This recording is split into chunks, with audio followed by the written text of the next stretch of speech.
All right, everyone. So, very good morning to all of you on this Sunday morning. Uh, so शुरू कहाँ से करें यार? RT99 का एक और सेशन आ गया है. Now एक और session when I say it sort of feels के ये कितने RT99 हो रहे हैं, right? So मैं थोड़ा सा इसको क्लैरिटी दूंगा because हम हर RT99 सेशन में we are doing a different mock. We are discussing an absolutely different mock in terms of its selection, strategies, solving, all of it. So each of the RT99s that you are going through is a different experience every time. So having said that, so good morning, Rachit. Good morning, and good morning to all of the others who are here in the session. So we are about to start, and पहला session हम quant से ही शुरू करने वाले हैं, but उसके पहले मुझे बहुत सारी बातें करनी है. So give me a 5-10 minutes to do that. So quickly, let me put on my PPT, and I hope you can see it. So welcome to the last round of the first lap. Now ये थोड़ा को पेचीदा sentence हो गया ना. Last round of the first lap of 1990 raised to 99 percentile. Now what does this mean? So quickly, let me come to this. So ये mega event है. RT99 is probably the biggest event in the CAT arena. Okay, biggest event. It starts right in February and it will go on till October. So race to 99 percentile is going to take you through an entire process. It's going to take you through an entire journey, right? And as you can already see, we are going to end up discussing about 5 different CAT papers, including all 3 papers of the last year, all 3 slots, right? So let me explain. हमने February में we started RT99 this year with RT99 Headstart 1, where we discussed a CAT 24 slot 1 paper. Second one we did in March end, which was exactly a month after, right? Where we did RT99 Headstart 2, जो Headstart का ही second session है, which was CAT 23 का slot 1. Now in April, exactly a month after that, we are doing RT99 Headstart 3, जो CAT 22 का slot 1 paper है. Now why are we doing this? So हमने तीनों slot, so rather तीनों साल के CAT, last 3 years का slot 1 का CAT paper, when we solve together, we understand that the flavor is different, the selection is different, the strategy is different, because the paper and the pattern and the difficulty levels are all different. So the purpose is to see के अगर पिछले 3 साल में CAT का trend ये रहा है, तो अगले साल इनमें से ही कुछ होगा या ऐसा ही कुछ होगा, तो मुझे क्या एक्सपेक्ट करना है. I'm very clear what to expect.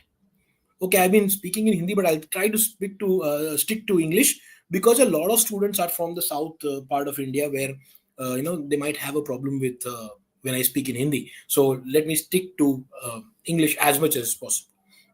Okay, so I hope you guys are very, very clear about what we are doing in RT99 Headstart.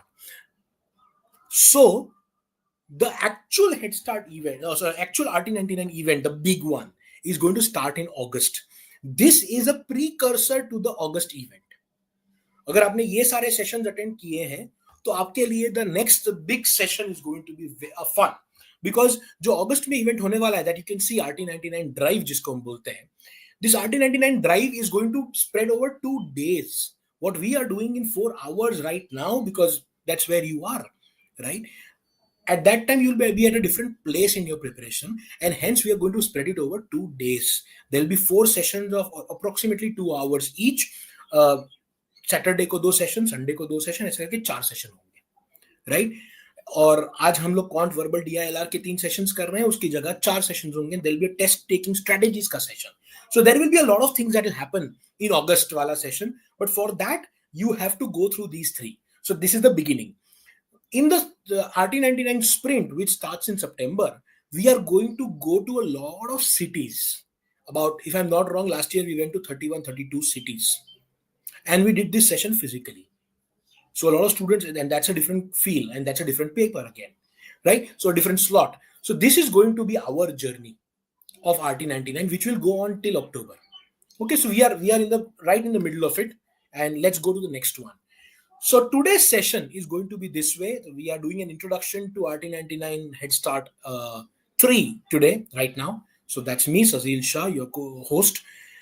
Next, we will be bringing you on Shashank Gahoi, who is going to take the quant session, Ace Quant as we call it. Then Naveen sir will come in and he'll take DILR. and then Siddharth Mehta sir will take VARC. So you have all these specialists talking to you about their subjects. So it's going to be a very interesting journey, and most of you who attended the session before, the February and March sessions, know the format of the event. So let's go on to the next slide, and let me share my absolute pride with you. And this is the place where I think you should also look at this and get motivated like crazy, because you know what, IIM Ahmedabad results came out 3 days back, right? This year we have 520 audited 99 percentilers. Audited, when I say, a lot of people claim, you will have companies who claim 540, 500, 430, whatever, different numbers. But I think CL is the only company, and since we are a public limited company, it is necessary that we are a responsible company, and we share results also very, very responsibly. So we have 520 99 percentilers and 114. Now this 114 is I would correct it because there was a duplication. This final number is 111. Okay, so this is a creative that we made a couple of days back. So this is 111 out of 380. So out of 380 students in IIM Ahmedabad, PGP, I'm not even considering FABM. I'll tell you the results of FABM also. 111 of them are CL students, which means almost more than 1/4 of the batch is going to be only CL students. And that is the pride I want to share with you. And that is the confidence I want to share with you. Because if you are here, you are at the right place. And these are the efforts. RT99 ho gaya, boot camp, all of these things that we do together, you and I, right? This is what makes us reach at this place. And we are not and the reason of doing this RT99 Headstart in 3 parts. Till last year, we used to do it only in March or April, one Headstart event. This year, we've done 3 Headstart events because we don't want to leave any stone unturned. We don't want to leave anything to chance. We are going to do everything that is necessary to get you where you belong, or maybe above. Right? So with that, and with this positivity, and with this, take this as a motivation that this is where you are going to be next year. And I'm just sorry I couldn't put all 111 photographs because that wouldn't just end, right? It would be a big image with a lot of pictures. So I have just put some 7 pictures here, but all 111 people deserve the recognition here. So having said that, let me move on and let me give you a slight idea about CAT 2024, how it was, 2024 specifically, because today you are going to see the CAT 22 paper. So there's a difference, but we have to understand the last one, how it has been. And this slide will be there in each of the sessions. The Shashank, Naveen, and Siddharth, all 3 of them will be covering this in their own patches, but I'm giving you an overall picture. So let us look at the 97 percentile mark. For the 97th percentile in VARC, so look at the second table from the left. VARC, 97 percentile, the one which is highlighted, is only 34 marks, which means that 12 questions in VARC out of 24, you could get a 97 percentile. Similarly, 11 questions would give you DILR, and 9 questions would give you 97 percentile in QA. So 97 percentile in each sections ki baat agar karu, so 12 questions, 11 questions, and 9 questions. That's a total of 32 questions. Now look at where 32 is on the absolute left overall table. The overall table says at a 32 ka score, you are close to a 99 percentile, which means that if you get a 97 in each of the sections, you're close to 99, almost 99, 98.9 or something in your CAT. So the idea is to work on each of the sections. Some sections will be stronger, some sections might be a little weaker. So for example, in some section, I might get a 99 plus. In some section, I might also get a 95. And that is all right. I will still be at overall 99 percentile, right? So with this data, now I'm just quickly highlighting the 85 percentile mark or so. So let's touch 85 percentile a little bit. Why 85 percentile? Because generally, a lot of institutes have sectional minimums or sectional cutoff. There's a difference. Sectional cutoff means jiske niche aayega hi nahi. sectional minimum. So sectional cutoff means everyone above it. Suppose 85 percentile, I say sectional cutoff. Suppose not all colleges have this high, but let's say that 85 percentile is a sectional cutoff. Cutoff means everyone above that score or percentile will definitely get a call. But sectional minimum means that you might be 86 percentile, you may or may not get a call. But if you're 84, you will definitely not get a call. So that is what a sectional minimum means. So sectional minimum and sectional cutoffs, some colleges have this. Some top colleges do have this. For example, IIM Ahmedabad has 70 percentile as a sectional minimum. There's no sectional cutoff. There's a sectional minimum of 70 percentile. Whereas colleges like MDI and IIM Lucknow have it as high as 85 percentile.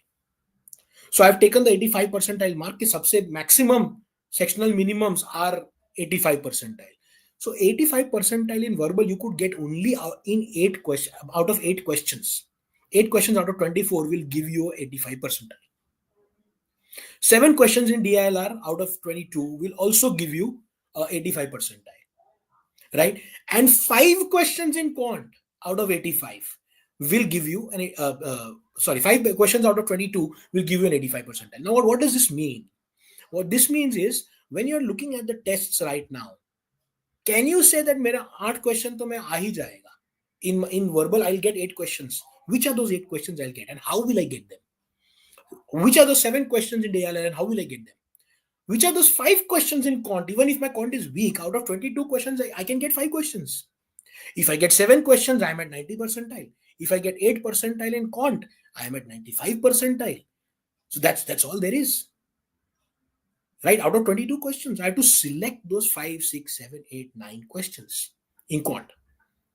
And similarly, whatever the numbers are in other sections. So now this is what this slide means. And I'm sure this will be covered by the mentors also for their own subjects and patches. So with this with one statement, let me move on. The last statement that I want to make is the things I showed you about 99 percentile and IIM Ahmedabad calls, converts, selections. That is where I want all of you next year. If not IIM Ahmedabad, maybe FMS, maybe IIM Bangalore, maybe IIM Calcutta, but we will be right there. Just keep at it and start now. So if you have not woken up right now, keeping a head start in February, March, and April, the purpose was to wake you up. Okay, and with that, on that note, so what next? What is my plan going to be? What am I as a student supposed to do now? Right? I got motivated, sir, and today's session was very insightful, and we learned how to select questions. Now, what do I do next? What you do next is you keep your preparation going. Your lectures are going on, or whatever is going on. Just be with those lectures as far as much as you can. At the same time, attend these RT99 workshops at time intervals, because we'll be sending you messages on Telegram, WhatsApp, mail, something you'll get where you will be notified about RT99, right? That is going on. So next session being in August. So we will keep telling you. You can go through those sessions on YouTube. So the Headstart events are available on YouTube, right? Maybe the August session will not be available on YouTube. That will be a registration only event and a very exclusive one at that. Right, so you will have to register for it and come at a particular place, in the sense online also, not on YouTube. So RT99 workshops are happening to wake you up. CDC, when I say CL mocks, CL test series is called CDC test series. CDC stands for Countdown Cat. Okay, so CDC mocks have started. The first mock was in January. Till now, if I'm not wrong, 4 mocks have been conducted already. Have you started taking mocks? Very important. Please ensure, if you've not started yet, start now. And this is where the students ask me that, Abhi sir, is this the right time? I'll start in June, July, August.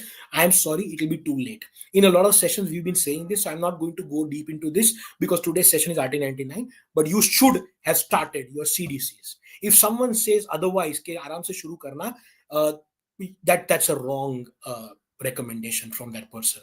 वो senior है या teacher है, I don't know. It's a wrong recommendation. Please understand the preparation and the testing, the CDCs, the test series is a parallel track. You need both the track to have your train going forward, right? These tracks will go parallel. One will feed to another because your preparation will feed into the testing, and the testing learning will feed into the preparation, and that is how it will grow you. So by the time August, September hits, you are in a better place if you're writing tests now. If you're starting in July, August, then the learning will start then and it will be delayed. Okay, so don't delay it, right? That's one point. Now going forward, daily dose. Daily dose also started in March, I think February end or March, right? So that was another wake up call that you have a test every day, verbal and AR, Quant and DI. I am writing a test, right? So if you're writing a test every day, and let's say you're spending next 3 days doing one chapter of maths, quant, right? I'm still in touch with RC and VA and DILR because I'm writing the daily dose. So daily dose gets closed in the at the midnight, right? So you make sure that you're writing daily dose on a daily basis. That's the purpose, right? That's why it has been designed that way. Coming to open CDC mocks, there are going to be 3 to 4 open CDC mocks. CDC again is a test series. The mocks are called CDC mocks. So open CDC mocks क्या होते हैं? They are open, as in they are available to everyone. Anyone preparing anywhere in any institute or not preparing, doing a self prep or whatever, can take these mocks. Now this gives us a benchmarking at a national level. As students, you will get to benchmark yourself on a national level, right? And finally, a lot of PYQs are there for discussion, right? It is there in your MyZone if you have logged into MyZone as a CL student or even as someone who's doing a self prep, right? The MyZone is the students portal and that has a lot of PYQs. So you have question papers from 2017 all the way till 2024. You have a lot of question papers that you should be solving, and you also have topic wise PYQs, which means I want to see 1991 or 1992 say all the CAT questions of arithmetic or algebra or linear equation specifically. I can do that. So you have all of this available. Start your journey. You have enough and more, right? So having said that, I am absolutely ready to pass on the baton, right? So thank you so much for bearing me for these 15-17 minutes. And now I will quickly, without further ado, let me call on Shashank sir, who's going to start with the quant session, ACE quant session. So Shashank sir, please join me on the stage. Right, sorry. Hello. So welcome to the session, Shashank sir. Good morning. Thank you, sir. Good morning. Welcome to Career Launcher, everyone. So Yes, today और we are. अब आपके quant के और बच्चों के बीच में I won't be there, so I will leave you to it and have a good day. Thank you, sir. So today we are going to talk about quant.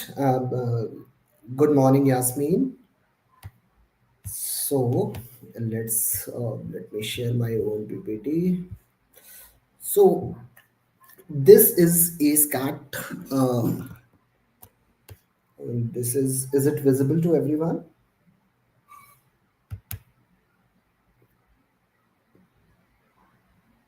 Good morning, Shubham. Okay. So basically, what we are going to talk about, we are going to talk about 2022 slot 1, and we are going to see what kind of paper we have seen and what kind of questions we can attempt. So basically, this is a card pattern, simple card pattern. Uh, Good morning, Vidit, Rachit, Shubham, Albert. Okay.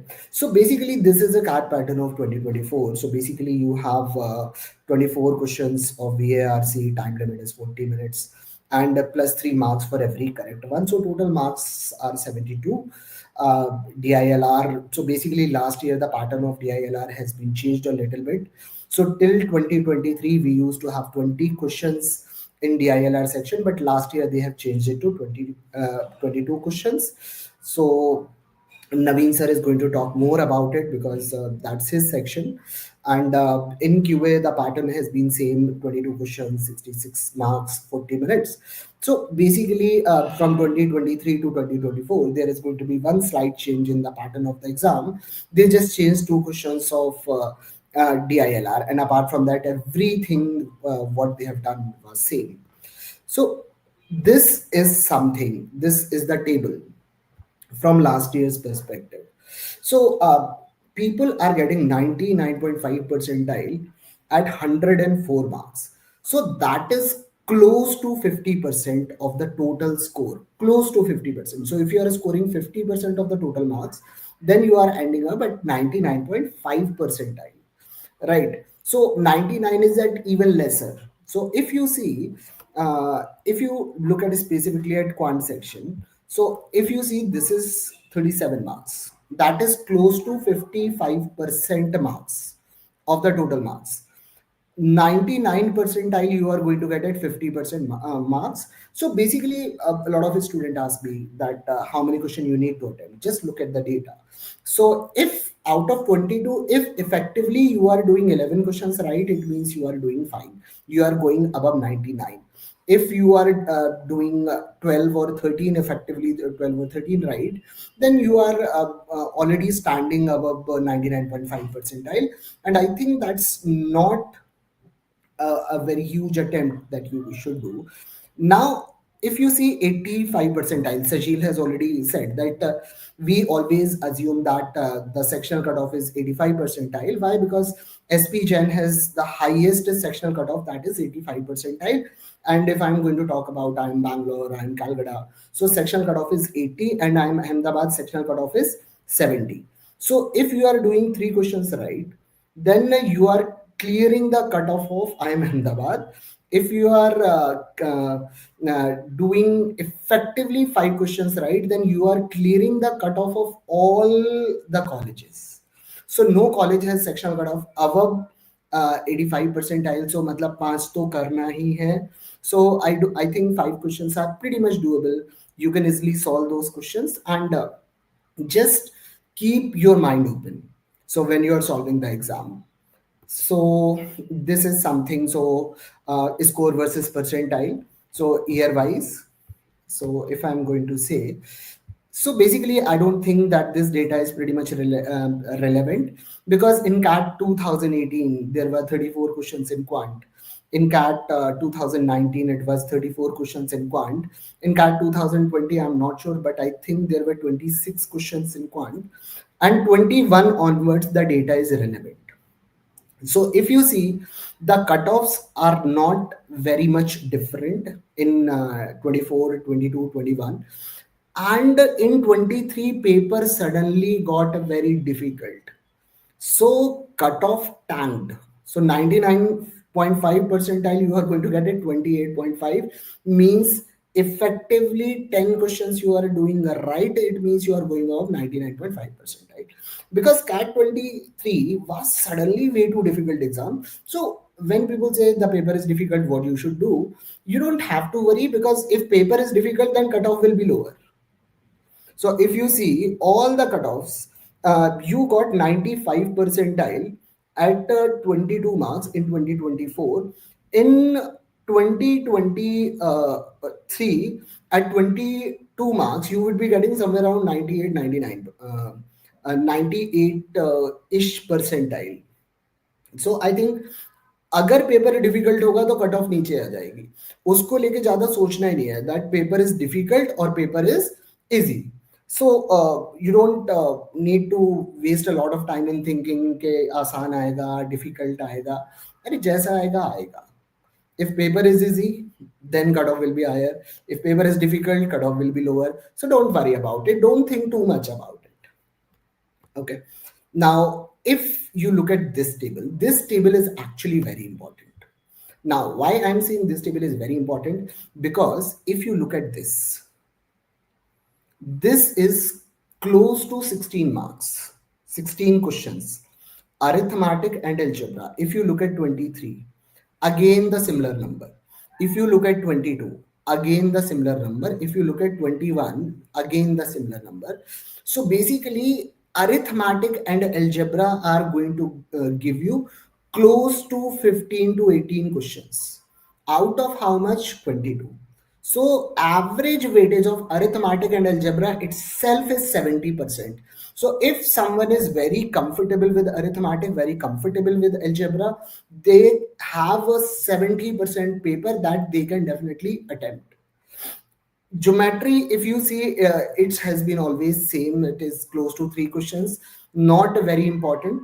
So if I'm talking about geometry, so basically geometry, you are going to get 3 questions. Out of 3 questions, if you know the basics of geometry, you are going to get 1 or 2 right. So I don't think that you should spend a lot of time on geometry. As well as if you say modern maths is having 0 questions as well. So what is modern maths? It's PNC, probability, your set theory is important if I'm speaking with respect to LRDI, but if I'm speaking with respect to quantitative aptitude, set theory is not that much important क्योंकि उसके question ही नहीं आ रहे हैं ज्यादा. So if people ask me which topic you can leave, I would say that's modern maths or geometry. You don't need to emphasize too much on geometry. You don't need to emphasize too much on modern maths. Basic geometry is fine. Pythagoras theorem, circles, what is area of circle, how to use Pythagoras theorem, that's fine. Apart from that, बहुत ज्यादा deep में जाने की जरूरत नहीं है. But arithmetic and algebra, you need to spend too much time on arithmetic and algebra, क्योंकि arithmetic algebra के जितने क्वेश्चन आए आपने केवल वही अटेम्प्ट कर लिए. You are definitely going beyond 99.5.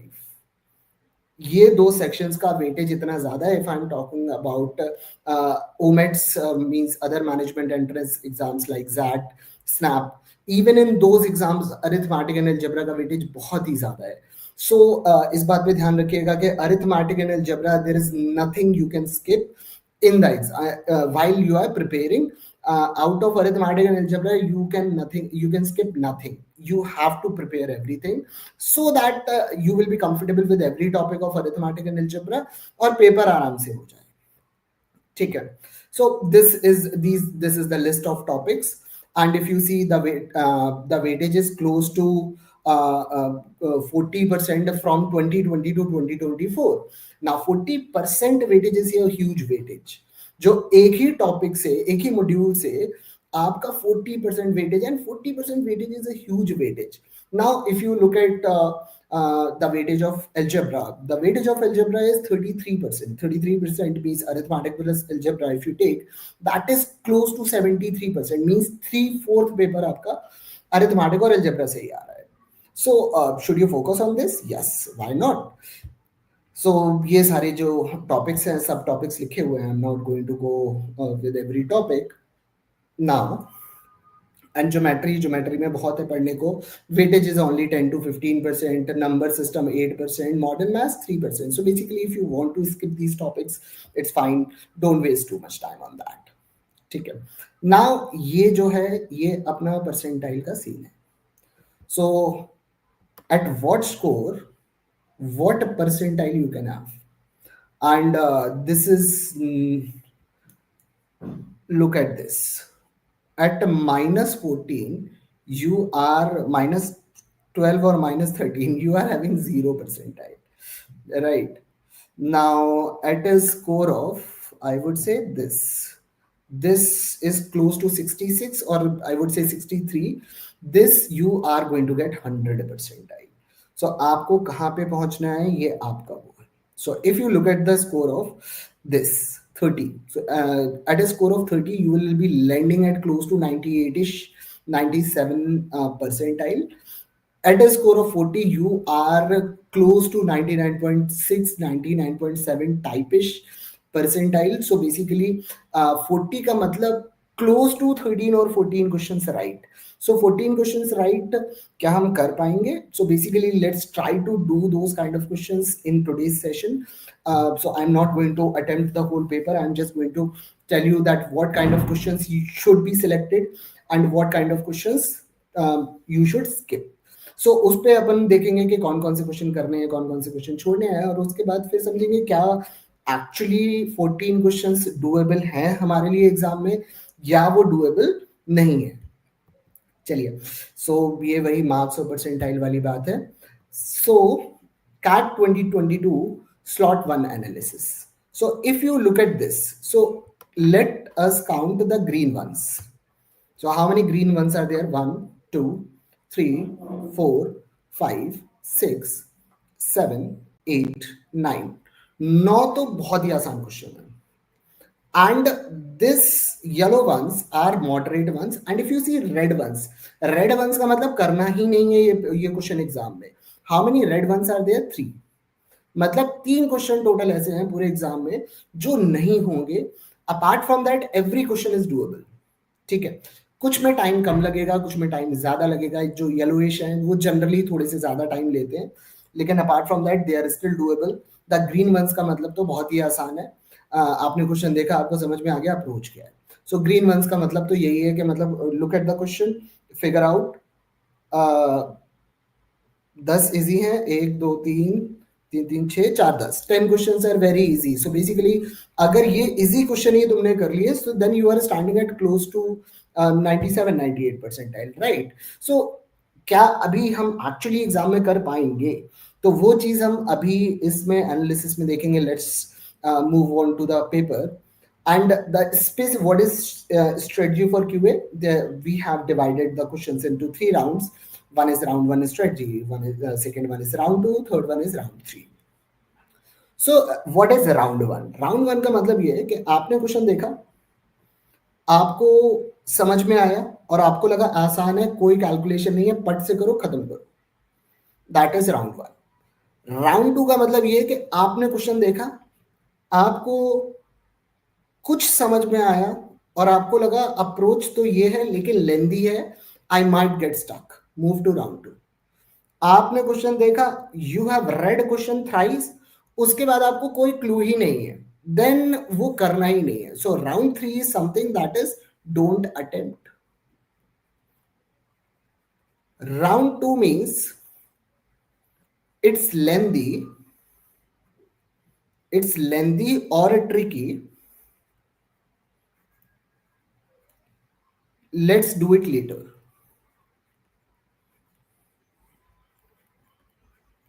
तो अगर टाइम मिलेगा तो वापस आएंगे, और अगर टाइम नहीं मिलेगा तो छोड़ देंगे.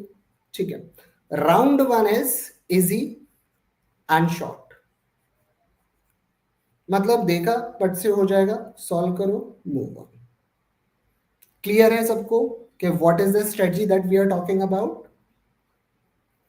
और जनरली लोगों के पास राउंड 2 के लिए बहुत ज्यादा टाइम बचता नहीं है. And let me tell you one thing that why people don't score too much in quantitative section. So basically the reason that people don't score a lot in quantitative section, there are basically two reasons, and none of the reasons are related to lack of knowledge. So the first reason is uh, it is panic. So in the section of QA, people generally panic because a lot of people have fear of fear of numbers. They don't think that they can solve it, but actually it's not that difficult. The second reason that people don't score too much in quant is that it's the third section of the exam. तो आप जब पहला section VA दे रहे हो तो VA में आपने बहुत पढ़ा है, right? You have huge passages, you have spent a lot of time on reading a lot of passages. Then the next section is LR. LR में आप पढ़ ही रहे हैं, पैसेज की लेंथ ही नहीं खत्म हो रही है. Then you are thinking too much. So when you reach the third section, quant. So quant में I'm sure a lot of people who have written the mocks, उनको ये चीज समझ में आ गई होगी कि when you are attempting the paper, then आपको ये तो दिखता है कि यार ये क्वेश्चन किया हुआ है, पहले हमने सिमिलर क्वेश्चन हमने किया हुआ है, ठीक है, नहीं हो रहा है हमसे, right? So people think it is somehow related to their skills. They didn't understand. A lot of times you don't understand. It's nothing to do with your intellect. It's pure fatigue. मतलब आप 2 section देने के बाद थक चुके हैं, इसलिए आप तीसरे सेक्शन में अच्छा स्कोर नहीं कर रहे हैं. So when Sajil told you that that writing mocks parallelly is an important thing, and yes, it is important. And why it is important? Because a lot of people do not have that patience or practice of sitting for 2 hours continuously, right. So वो जो चीज है, वो चीज की practice करना बहुत जरूरी है हमारे लिए, कि you are sitting on the same table for 2 hours and your brain is continuously running for 2 hours. So वो चीज होना बहुत इंपॉर्टेंट है. To have that patience, to have that stamina is the key factor and key determining factor in your exam. ये जो चीज है, मुझे नहीं लगता कि बहुत लोग इसको कभी भी कंसीडर करते हैं, जबकि I think it should be consider that fatigue is real. That you can't say that you are tired in the section of VA. You are not, because that's where paper starts. But in the section of QA, the fatigue that we talk about is real. That's the reason you need to understand leaving a question is more important, and when to leave a question is more important than which to pick. किस point पे आपको question को छोड़ देना है, ये बहुत जरूरी है. ठीक है. सो चलिए पेपर अटेम्प्ट करना शुरू करते हैं. Let's see what. So this is something practice तो करना है, 2-3 राउंड में करने हैं. ठीक है. We have already discussed all those things. So अब क्वांट का क्वेश्चन शुरू करते हैं. So basically look at this question. 27% people has attempted the paper, accuracy is 35%. And एक बात ध्यान रखिए, if you have a target of 14 questions, that in the exam you are going to attempt 14 questions, there are two thought process. The first thought process is you are going to attempt 14 questions. The second thought process is you are going to leave 8 questions. ठीक है. So अगर आपने 3 questions consecutively छोड़ दिए या 4 questions consecutively छोड़ दिए, so people think अरे यार क्या हो गया यार, अब क्या करेंगे, अब कुछ नहीं होगा, right. But you know that you are suppose to leave 8 questions. 4 छूट गए, कोई बात नहीं, आगे वाले हो जाएंगे. So don't panic, right. So basically this is a question of greatest integer function. ठीक है. So if someone knows what is greatest integer function, then I would say this question is not that difficult. So lekin, but at this point of time I think a lot of people haven't studied the greatest integer function. So at this point of time मैं बोलूँगा छोड़ो. You are reading this question, did you understand anything? No, leave it. ठीक, कोई stress नहीं है, नहीं करेंगे इसको. Now look at this. Mod का है, maximum value निकालनी है. A is greater than 0, x is greater than a, and 100 is greater than x. Fx is equal to something something something. There are too many mods. Did you understand this question? Perhaps yes, perhaps no. So too many mods, too many values, and maximizing the mod, maximizing the function. Is it easy to solve? I don't know. Right. So when I'm reading this question, nothing clicks. Right. So try to understand this point. When you read a question slowly, then you start making a flow chart. You start imagining क्या चल रहा है. Right. So आप हमेशा imagine करना शुरू कर देते हैं कि ऐसा, आप जब आप क्वेश्चन पढ़ेंगे, so ऐसा हुआ, ऐसा हुआ, ऐसा हुआ, फिर ऐसा हो गया. Right. So if you are reading this question, are you getting a flow chart? If there is no flow chart, कुछ नहीं क्लिक करा, छोड़ दो. Right, Shubham, mind mapping. Now look at this question. So I have left 2 questions till now, and first 2, and I have already taken a target of 14 questions. So can we attempt 14 questions? We are going to see. शायद कर पाएंगे, शायद नहीं कर पाएंगे. I don't know, but let's try. So always look at the corner, bottom corner. In the bottom corner, always attempts, percentage attempts are given and percentage accuracy is also given. So हमेशा ये देखना कि percentage attempt क्या है, percentage accuracy क्या है, right? So basically Ankita buys 4 kg cashews, 14 kg peanuts, 6 kg almonds, 7 kg of cashews, same price. Okay. Then she mixes all 3 nuts and marks a price for the mixture. ये क्या लिखा हुआ है? Then she sells for, अच्छा ठीक है. Did you understand anything in this? Too many lines, too many numbers. नहीं समझ में आ रहा है, right? So let me go back to this. So this is a question, अगर किसी ने वो पढ़ा होगा क्या कहते हैं greatest integer function, then I would say it is a round 2 question. बाद में समझेंगे. ठीक है. This question is, I would say it is a round 3 question. If you know mod, it's fine. If you don't know mod, leave it. So this is round 3 question. Now this is, नहीं भगवान जाने कैसे होगा, I don't know. So let's say that is a round 2 question. बाद में time waste करेंगे इसमें. ठीक है, अभी कुछ नहीं समझ में आ रहा है. ठीक, so till now we have left 3 questions. Now let's look at this. Amal buys 110 kg of syrup and 120 kg of juice. ठीक है. Syrup is 20% less costly than juice.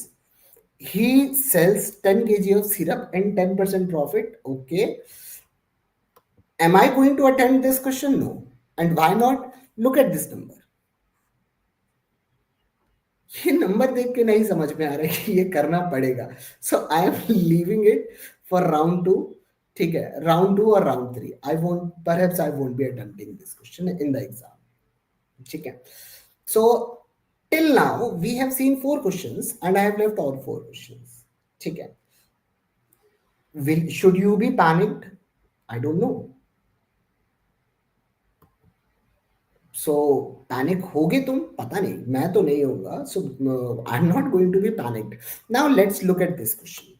Now a mixture contains lemon juice and sugar syrup in equal proportion. If new mixture is created by adding this mixture and sugar syrup in the ratio of 1:3. Okay, so I have lemon juice and sugar syrup. So I have and equal proportion, right? So lemon juice is 1, sugar syrup is 1. So total quantity is 2. Okay. अब ये mixture की total quantity 2 है. Now I am adding this mixture and sugar syrup in the ratio of 1:3. So if it is 2, then next solution should be of 6 because the ratio I need to maintain is 1:3, and it is pure sugar syrup. So what is lemon juice? We have 1. What is sugar syrup? We have 7. So what is the ratio of lemon juice and sugar syrup? That is 1:7. I got my answer. Understood? Question number 5 is the first question that I have attempted. ये question का answer आ गया. सबको clear?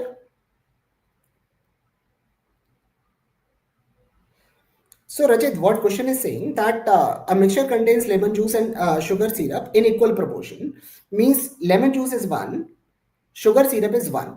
So basically this mixture has a total weight of 2, 1 plus 1, right? And this mixture is added with another mixture of sugar syrup in the ratio of 1:3. So basically अगर ये 2 है पहला वाला, so दूसरा वाला क्या होगा? 6 होगा, right? So पहले वाले मिक्सचर का जो वेट है वो 2 है, so दूसरे वाले मिक्सचर का वेट क्या होगा? 6, and that is purely made of sugar syrup.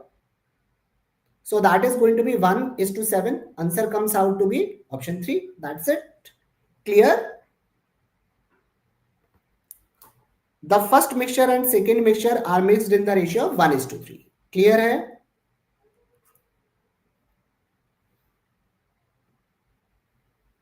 Okay. So easy one to do. Now let's move on to the next one. So in a class of 100 students, 73 like coffee, 80 like tea, 52 like lemonade. If it is, it may be possible for some students do not like any of the 3 drinks. Then the difference between maximum and minimum possible value, possible number of students who like all 3 drinks. Achha, theek hai. So maximum value of all 3 will be 52. So I would like to solve this question, but I'm not sure how many of you ever heard of that chocolate distribution.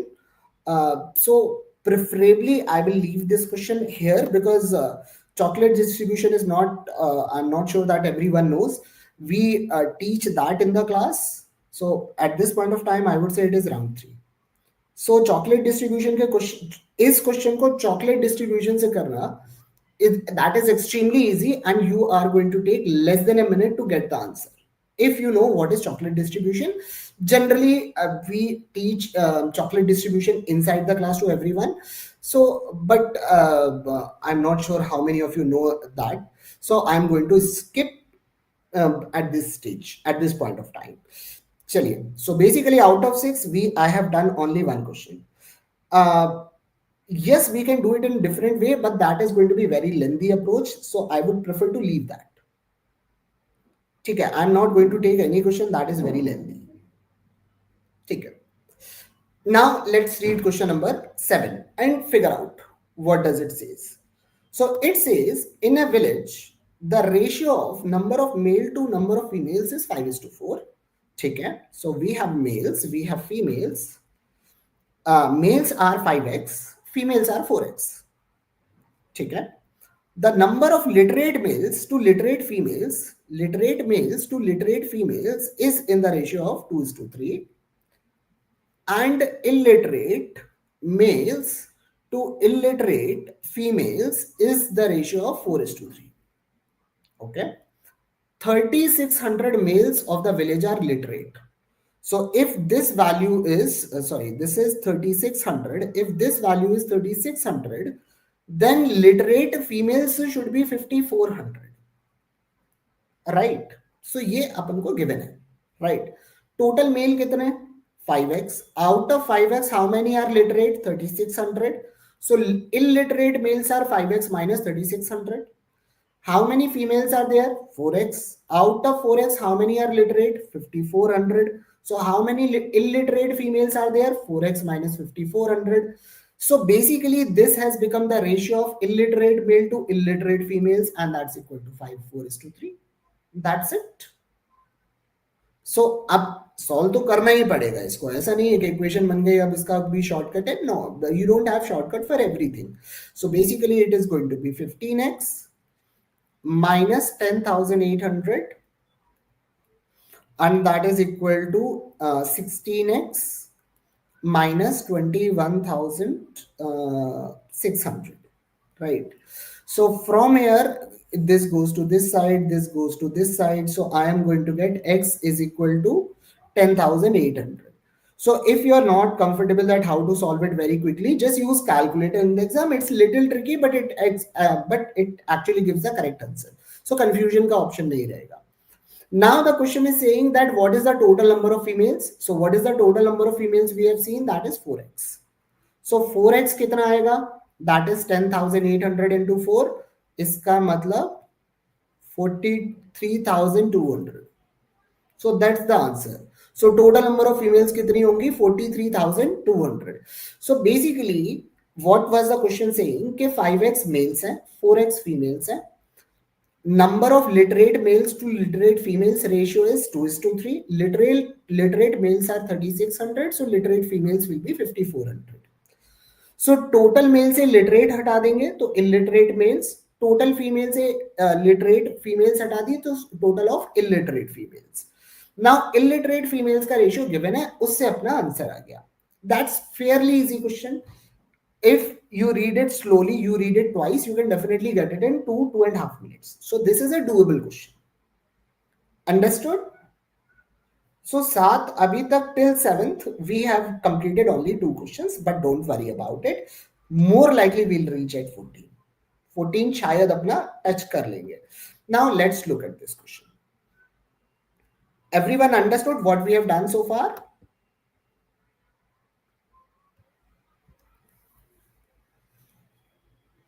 So now this question, now people think this is a question of algebra. This I don't think this is a question of algebra. इसको बस एक काम करो, इसको separately ऐसे लिख लो, x plus z that is equal to 90. ठीक है. Second में I'm taking z common, y plus x that is equal to 51. ठीक है. अब no, this is not a geometry question. So basically, and it says that x, y, z are natural numbers. ठीक है. x, y, z are what? Natural numbers. इसका मतलब x natural numbers means all three numbers are greater than 1, greater or equal than 1, right? Natural number कभी भी 0 नहीं हो सकता. Excuse me.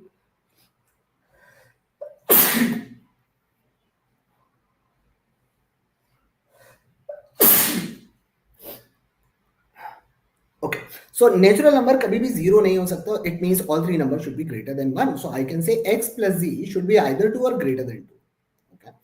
So the product of two numbers is 19. So it can be 1 into 19 or it can be 19 into 1.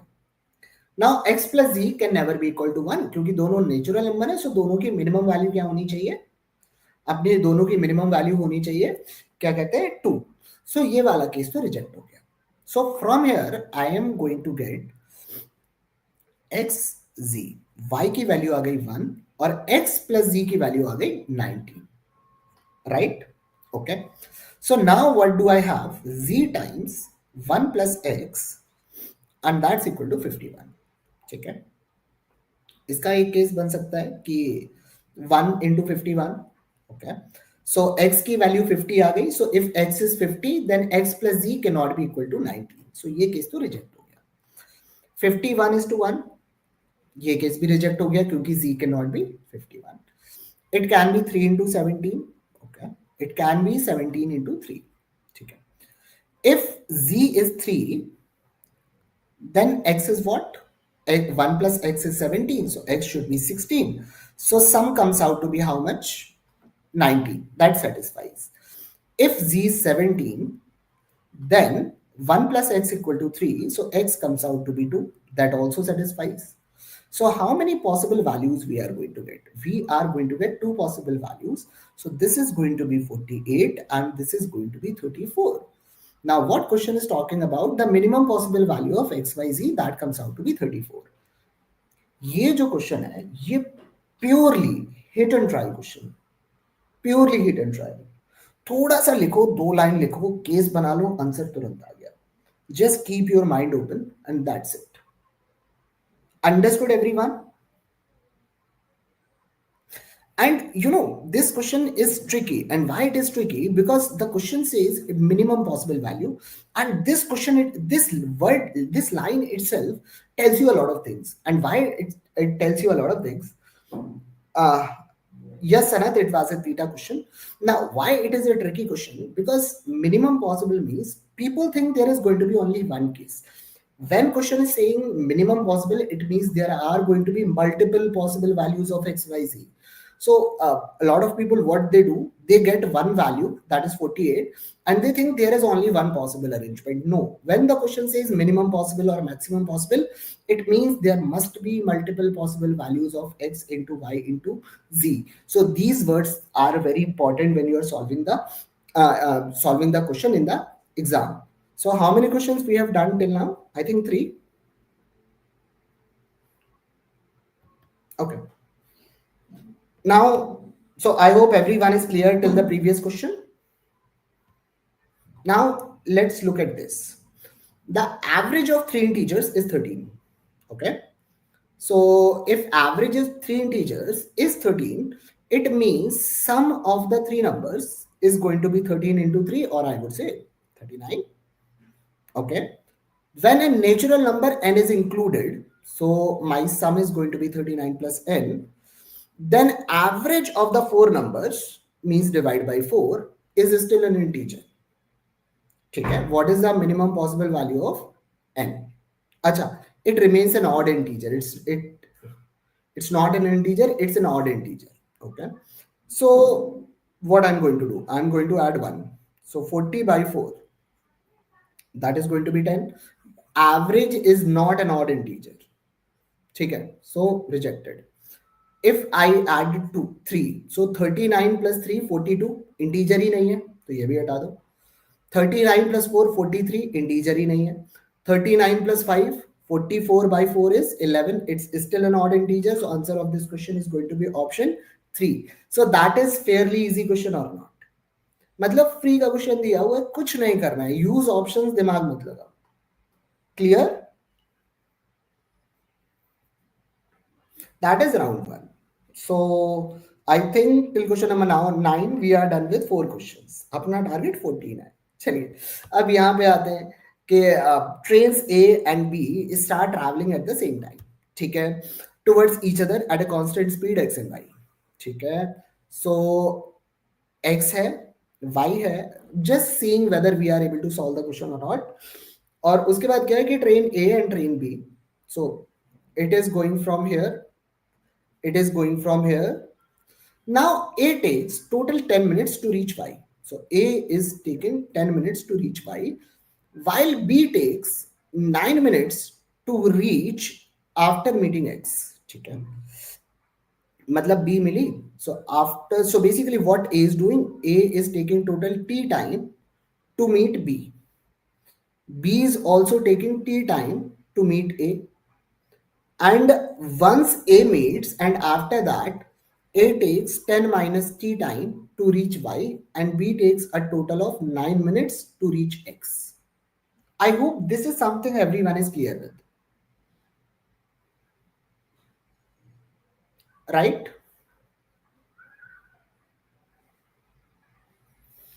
Now, if I look at the options, मैं जरा सोच रही हूँ. Rachit, question is saying the total time that A is taking is 10 minutes. So 10 minutes का मतलब यहाँ से यहाँ तक T टाइम लगा, तो यहाँ से यहाँ तक 10 minus T टाइम लगेगा, राइट? ठीक है.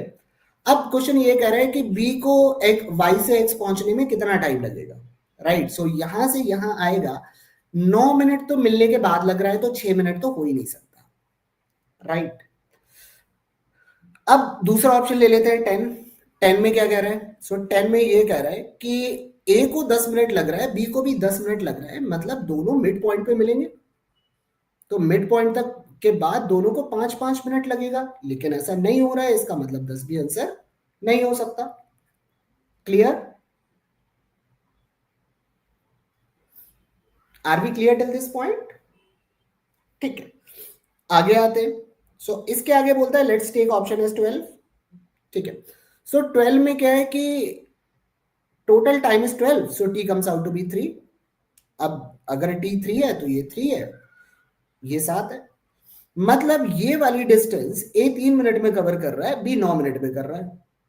ठीक है, और ये वाली डिस्टेंस ए 7 मिनट में कर रहा है, बी 3 मिनट में कर रहा है. ये तो पॉसिबल ही नहीं है. यहां पे ए फास्टर है, यहां पे ए स्लोअर है, ये तो पॉसिबल ही नहीं है. इसका मतलब 12 होना पॉसिबल है नहीं. सो 3 ऑप्शन जब आंसर नहीं है, तो आंसर क्या है? Fourth option, right? So how fourth option? Let's check कि ये 6 हो गया, total time is 15, this is 9, so this is 6, so this is 6, this is 4. So what is the ratio of time? 2 is to 3. What is the ratio of time? 2 is to 3. Everything matches. Answer is option A. That's it. कुछ नहीं सोचना है, सीधे answer. 3 option eliminate, अपना answer set. Clear?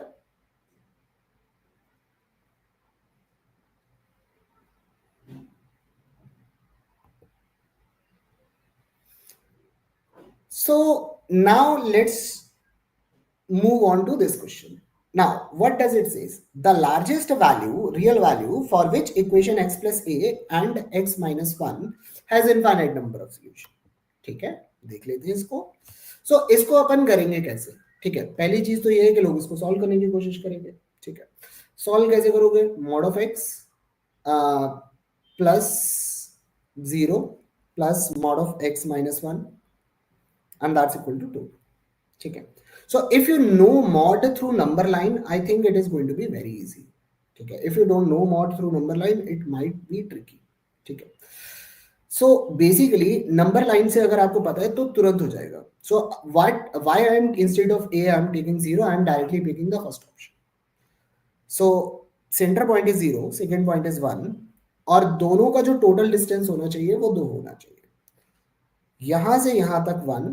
सो अगर तुम 1.5 डालो तो इसकी एक वैल्यू आ जाएगी, और एक यहां पे इस साइड भी वैल्यू आ जाएगी. और what you can do, let's take an alternate approach. I don't want to go with number line. ठीक है, so what is the thought process that you should have? if it has infinite number of solution, it means it should not be dependent on x. Infinite number of solution तो तभी आएंगे जब value आपकी x पे dependent नहीं होगी, right? सो अगर value x पे डिपेंडेंट नहीं है तो हम आंसर कैसे निकाल सकते हैं? सो एक काम करते हैं. I am taking one case where X is smaller than 1. ठीक है, and X is uh, greater than minus A. ठीक है. सो अगर x इससे बड़ा है तो इसको ओपन करेंगे तो क्या आएगा, x प्लस ए. इसको ओपन करेंगे तो क्या आएगा, 1 minus x, and that is equal to 2. So a plus 1 comes out to be 2. So a comes out to be 1. So यहाँ पे वैल्यू आपकी आ जाएगी सीधे सीधे 1. That's option 4. सो बेसिकली आपका काम ये है कि अगर इस टाइप का इक्वेशन है, इनफाइनाइट नंबर ऑफ सोल्यूशन है, तो इसका मतलब जो ए फाइनल इक्वेशन होनी चाहिए that should be independent of x. मतलब आपको एक्स एलिमिनेट करना है. अब देखो यहाँ पे अगर मैंने इक्वेशन बनाई x plus 1 plus x minus 1 and that's equal to 2. If you put x equal to 1, infinite solution के लिए चेक कर लेते हैं. x को अगर 1 डाला तो ये वाली वैल्यू 2 हो गई, ये वाली वैल्यू 0 हो गई. Overall value comes out to be 2. ठीक है. x को अगर तुम 0 डालो, so this is going to be 1, this is going to be 1. Overall value is 2. So it satisfies at x equal to 0, it satisfies at x equal to 1. If you put 0.5, so this is going to be 1.5, this is going to be 0.5, so overall value comes out to be 2. मतलब 0.5 पे भी satisfy हो रहा है. So you put any value that lies between -1 and 1, it is always going to satisfy this equation. So इसका मतलब ये है कि इसके if x is equal to if a is equal to 1, there are going to be infinite solutions. So this is again, अगर number line वाला जो concept है जिससे ये क्वेश्चन आसान हो जाएगा, we have been discussing this basic concept for a long time. So if you know that concept, then I think it is extremely easy. If you don't know this concept, then I would say, if you want, you can also leave this question. You can put it in round 2. Otherwise, if you are comfortable with the concept of the line approach of mod, then I think it's a good to go thing. Okay. Now, so are we clear? So I am expecting at least few of you understood the previous one. Not, I'm very sure that not everyone is going to understand until unless they are going to study mod in detail. But okay. Now this is a question that it says that parallelogram ABCD is a parallelogram such that the coordinates of the three vertices ABCD are this, then the coordinates of D. Okay. So I'm just saying A is what? 1, 1. B is what? 3, 4. And C is what? X is -2 and 8. Okay. So -2 and 8. Okay. That is C. And D is what? Something. I don't know what is it. So that is D. Let's say that is X and Y. Okay. And it is a parallelogram. Okay. So basically, what is the property of a parallelogram? The property of the parallelogram is the diagonals bisect each other. Means midpoint of A and C must be equal to midpoint of B and D. And that's it. Right. So what is the midpoint of A and C? That is 1 minus 2 divided by 2. X1 plus x2 divided by 2. What is the midpoint of B? That is 3 plus x divided by 2. Okay. So -1 is equal to 3 plus x.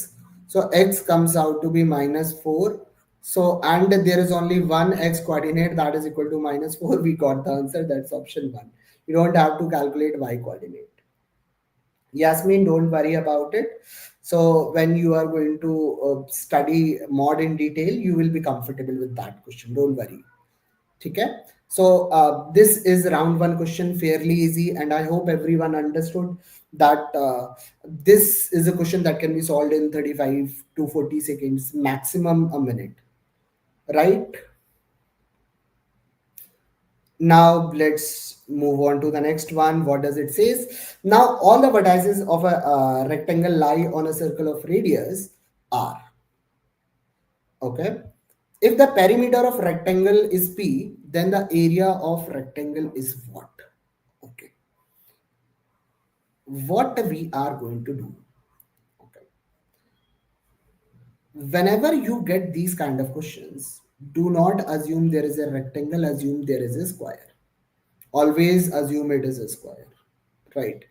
So what I'm going to do, I'm going to assume that the side of a what I'm going to assume, I'm going to assume that radius of this is a radius of circle is 1. Okay, so what is diameter of circle? That's 2. Okay, now if this is 2, or what we can do, let's change it. Let's assume that side of a square is 2, so this is also 2, so this is going to be what? 2 root 2. So radius of the circle becomes root 2, and that is also going to be root 2, right? So this is what we have so far. Okay, now it says the perimeter of rectangle is P. Okay, it means I can say P is equal to 2 plus 2 plus 2 plus 2, that is 8. Perimeter is 8. And mm, mm, and the radius is R.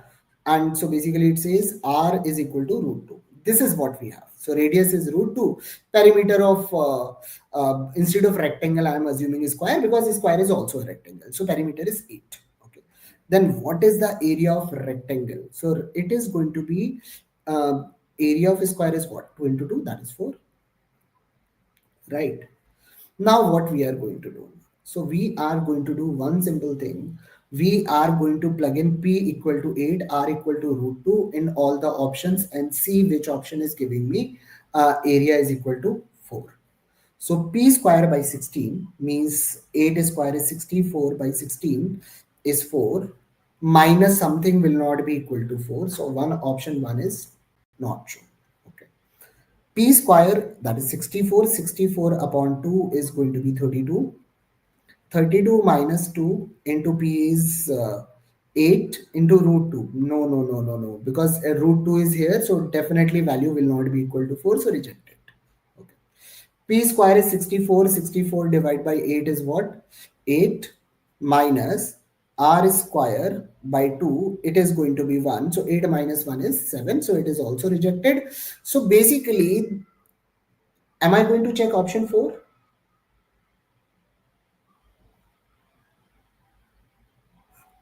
I am not going to check option 4, because if 3 options are wrong, then fourth must be the answer, right? So just assume what you are supposed to do.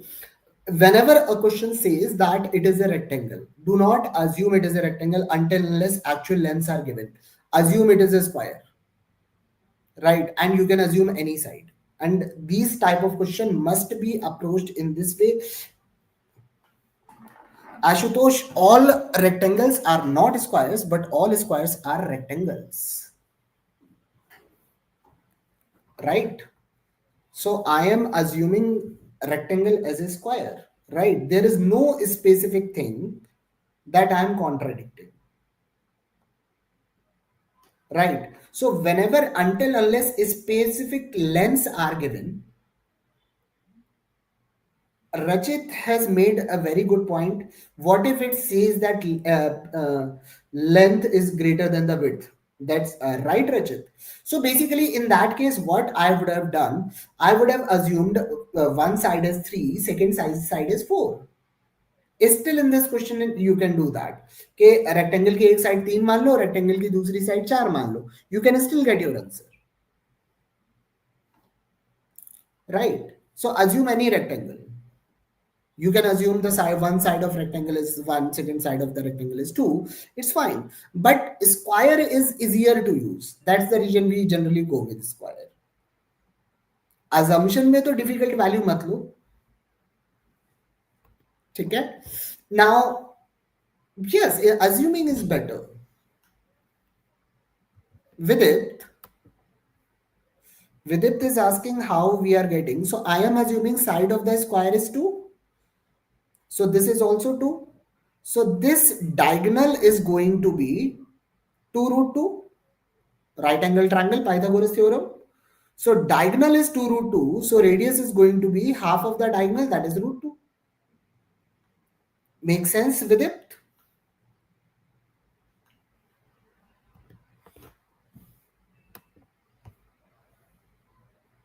Okay. Now let's solve this question. What does it say? Vedant, I assumed as 2, you can assume anything else. If you want, you can assume as 2, you can assume as 3, you can assume as 1. And the reason I have assumed it as 2, because if you look at the options, all the options are being divided by 16, 2, 8 and 8. Right? So I wanted some number that is multiple of 16. Got it? If it was talking about p square by 27, then I am going to talk about, perhaps it is going to be I'm going to assume the side is, I think, 27 or 9. Make sense, Vedant? Huh. So now this is a question, this question looks very difficult, but look what is the approach that we are going to take. A into a plus b plus 1, it is, look at this, that is 14. Okay. Now b, a plus b plus 1 is equal to 28. Okay. Divide. Because both the options are a plus b plus 1. Right.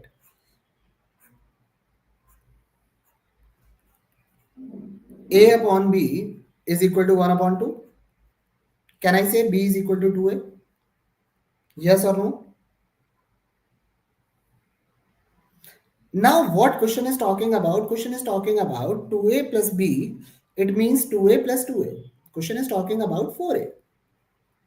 It means the final value should be a multiple of 4. So not possible, not possible, not possible. Answer is option 2.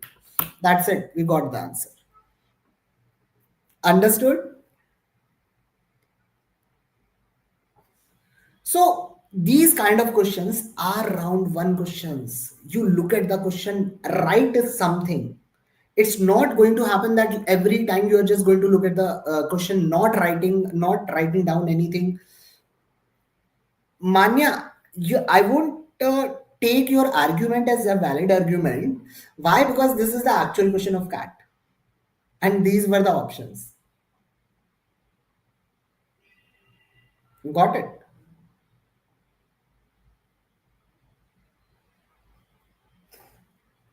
So if you are saying, if there are multiple options that a into a plus b plus 1 is equal to 14, so it can be written as 2 into 7. So if I put a equal to 2, so a is 2, b is 4, c is 1. Is it equal to 7? Yes. So a is 2 and b is 4. So this is how you can get the answer. But I won't do that. ठीक है ना?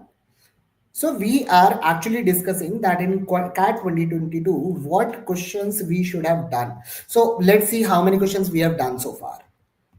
ये तो छोड़ दिया हमने, ये भी छोड़ दिया, ये भी छोड़ दिया, ये भी छोड़ दिया. 1, 1, 2, 3, 4, 5, 6. इसको काउंट नहीं कर रहे, 6 छोड़ दो.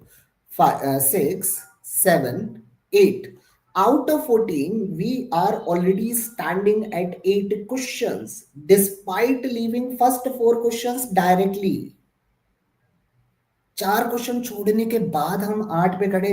We have already attempted more than 50% of 14. Right. Now let's see.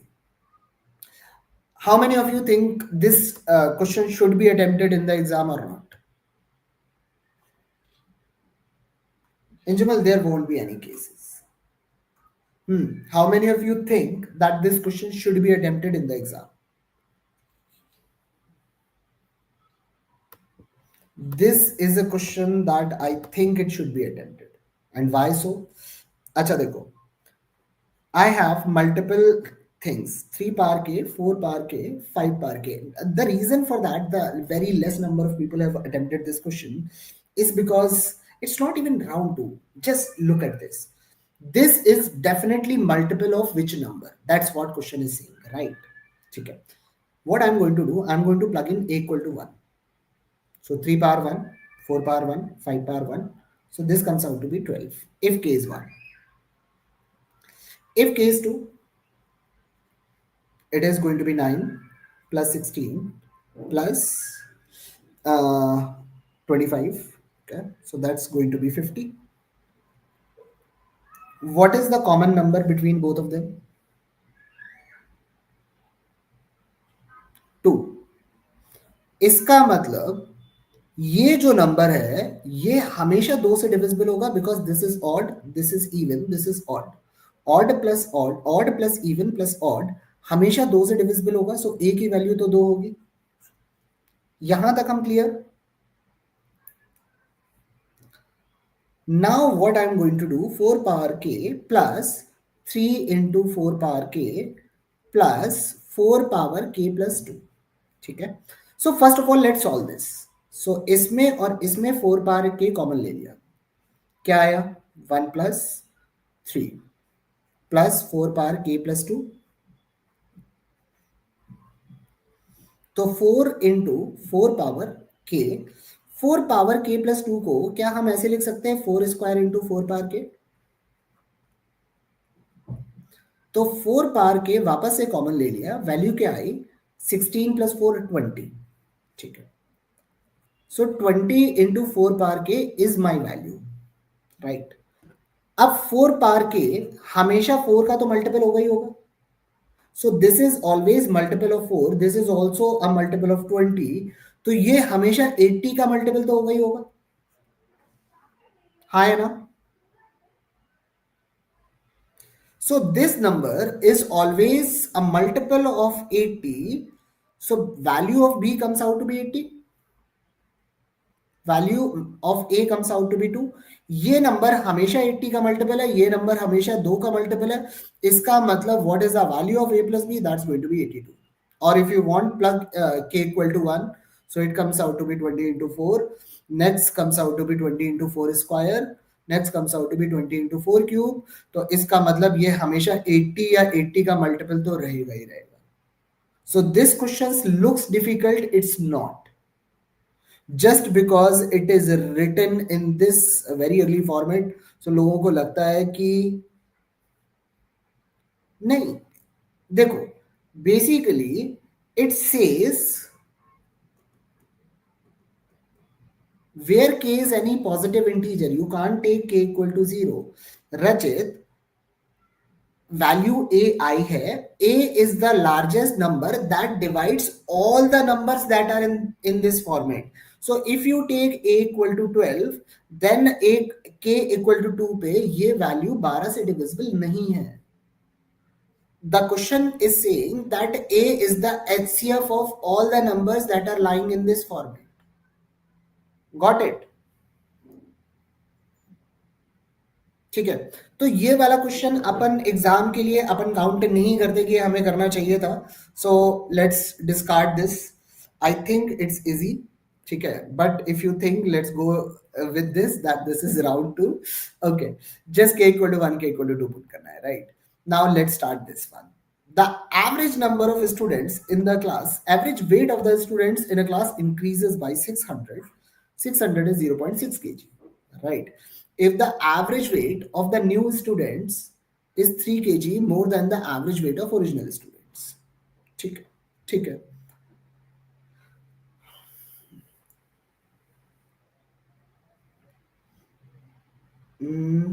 That is going to be this. So मैंने क्या किया? What I am assuming? I am assuming that initial average of the number of students, initial average was 0. Now there are few students that are being adding up, and their average weight is 3 more than the initial weight.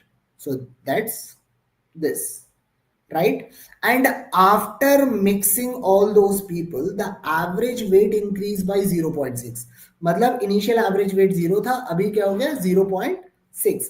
Simply use alligation.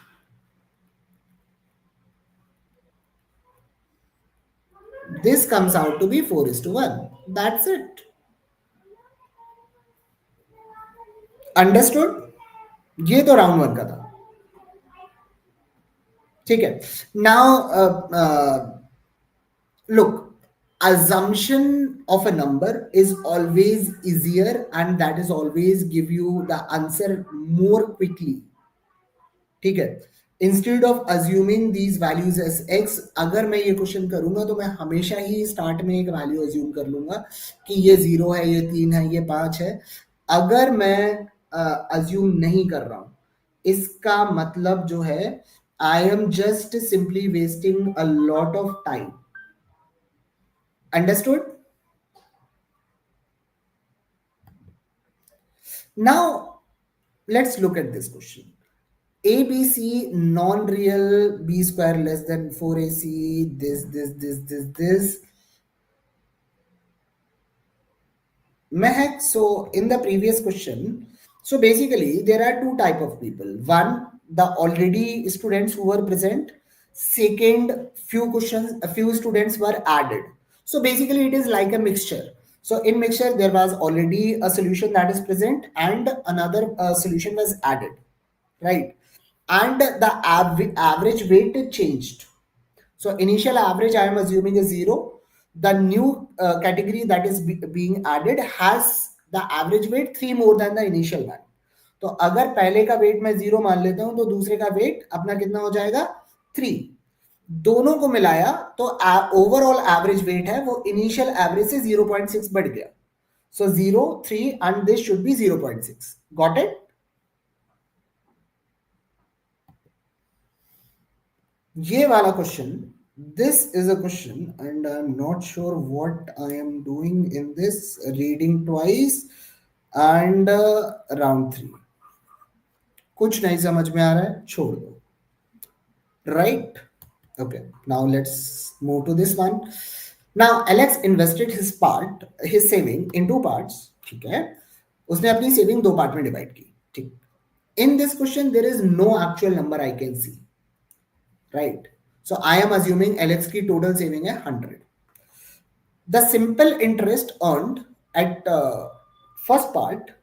So first part का ही पूछा है तो first part की assume करते हैं, that is X. Okay. And first part 15% for 4 years. Okay. At second part that is 100 minus X. ठीक है. ठीक है. So 15% 4 years simple interest means I am directly going to say it is 60% of X. That is the total interest he is getting. Okay. In the second part, he is investing 12% and for 3 years. So that is 36% of what? 36% of 100 minus X. ठीक है. Okay. ये तो cut गया. This is going to be what? 10. This is going to be what? 6 से काटा 6. So 5x is equal to 300 minus 3x. So 8x is equal to 300. So x comes out to be 37.5. That's directly my option 4. कुछ नहीं करना है. Just pick up the question. Whatever that is written, write it as it is. Understood? Now, if you see in majority of the questions, what I have done, I have assumed a value, right? And assumption is not difficult. So first of all, एक चीज समझो, ये actual paper है, actual values है, actual questions, and majority of the questions we are solving by assuming a value. I'm not sure why people are not very comfortable. They a lot of times I have been asked, अगर ऐसा आएगा, वैसा आ ही नहीं रहा है. ठीक है, ये एक्चुअल क्वेश्चन है. ठीक है, ये वाला क्वेश्चन करते हैं. Now Pinky is standing in a queue at a ticket counter. Suppose the ratio of the number of persons standing ahead of Pinky. Okay, so basically Pinky is standing here ahead of the Pinky and behind Pinky. So ahead of the Pinky, how many people are there? 3x. Behind Pinky, how many people are there? 5x. So what is the total number of people? That is 3x plus 5x. That is 8x. Plus Pinky itself. So 1. Okay. Now it says if the total number of persons in a queue less than 300, मतलब ये value 300 से कम, then maximum possible number of people is standing ahead of Pinky. तो इसका मतलब मुझे 3x को maximize करना है, मतलब मुझे x को maximize करना है. इसका मतलब 8x should be greater than 299. It means x should be less than 37 point something. मतलब x की जो largest value होगी वो 37 होगी. So 3 into 37 is going to be 111. So maximum number of people who is standing in front of Pinky is going to be 111. Now, do you find it difficult or easy? Is it round 1 or round 2? This is fairly easy. It can be solved in a minute, right?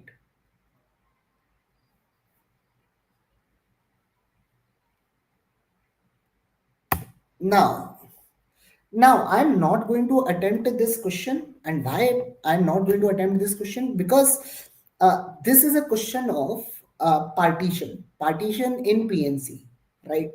And a lot of people are not very comfortable with PNC. So basically, this is a question I'm not going to assume that a lot of people are going to do. If you see the attempt is low as well as accuracy is low, because majority people are not comfortable with PNC. Yes, Injamul has made a good point that mistakes happened when Pinky was not counted. Yes, but the thing is, Injamul, let me tell you one point. If you pick up our analysis of last year, of last to last year, or any time else, we have never talked about 100% accuracy because in my personal opinion 100% accuracy is associated with a lot of luck. Standard one, we always expect people to go for 80 to 85 percentage accuracy because in the exam people are panicked and people are tired, so the chances of making errors increases, their speed slow down, so couple of errors we expect that happens.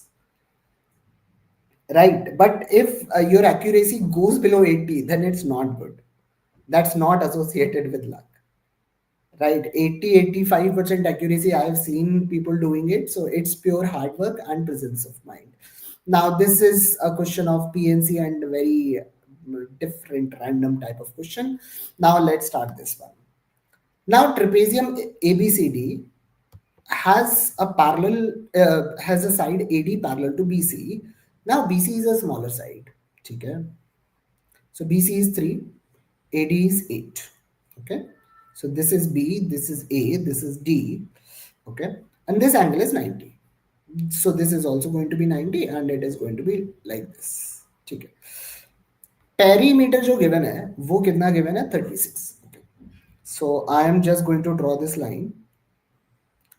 And this is 3 because this is 3, so this should be 5. ठीक है. अब क्या करेंगे हम इसमें? So what you are supposed to do, think of Pythagorean triplets that are associated with 5 because it is going to be a right angle triangle. So basically what I can think of is 5, 12 and 13. So if I am going to take this is 5, this is 12 and this is 13, right? So this is also going to be 12 because if this is 12, this is 12. Now what I'm going to do, I am going to check with it. So this is 12, this is 3, so 15, 15 plus 13 is 28, 28 plus 8 is 36. So does values match? Yes. So I got everything in trapezium. So basically, what is the area? Area is going to be half into distance between parallel sides, that is 12, into sum of parallel sides, that is 3 plus 8, 11. That is going to be 6. So what is the area we are going to get? 66. Is it too difficult? No. Always remember, CAT never gives you random values. It never throws random numbers. आप cat का ये वाला question छोड़ के if you go to previous years as well, whenever a right angle triangle is being found, in more than 99% cases there is going to be Pythagorean triplet. हमेशा कभी भी random number नहीं होगा. And why I'm not thinking of 3, 4, 5? Because if you're going with 3, 4, 5, in 3, 4, 5, 5 is the hypotenuse. But here 5 is not your hypotenuse, it is the base. इसलिए 3, 4, 5 नहीं सोचना है इसमें. Yasmin, there is a Pythagorean triplet of 3, of 5, 12 and 13. जैसे एक right angle triangle में Pythagorean triplet होता है 3, 4, 5, वैसे ही 5, 12, 13 भी होता है. So this is 5, this is 12, this is 13. So we are just checking with couple of Pythagorean triplets. Got it?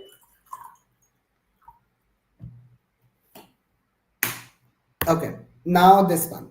For any natural number, n is suppose the sum of first n natural numbers, first n terms of arithmetic progression. Okay. So and now look at this. This is a very beautiful question, and why it is beautiful question? Because it says that it is an AP. AP के first n terms का sum given है, ठीक है. So let's put n equal to 1. तो क्या आएगा? पहला term आएगा. So what is first term? That is 1 plus 2 3. ठीक. n इक्वल टू 2 डालेंगे. सो फर्स्ट टू टर्म्स का सम आएगा, मतलब 2 प्लस कितना आएगा? 2 स्क्वायर इज 4, 4 इंटू 2 8, 8 प्लस 2 10. इसका मतलब फर्स्ट टर्म का सम आया 3, फर्स्ट टू टर्म्स का सम आया 10. सो सेकेंड टर्म क्या आ गया? 7. कौन सी सीरीज है? एपी. मतलब फर्स्ट टर्म है 3, कॉमन डिफरेंस है 4. सो अगला टर्म क्या होगा? This is going to be 7 11. So third term, what is fourth term? That is going to be 15. What is fifth term? That is 19. What is sixth term? That is going to be 23. What is next term? 27. The question is saying it is divisible by 9. तो ये तो 9 से divisible नहीं है, ये भी नहीं है, ये भी नहीं है, ये भी नहीं है, ये भी नहीं है, ये भी नहीं है, ये है. सो 1 2 3 4 5 6 7. सो n की वैल्यू क्या आ गई? 7. Smallest possible value. Got the answer. Understood?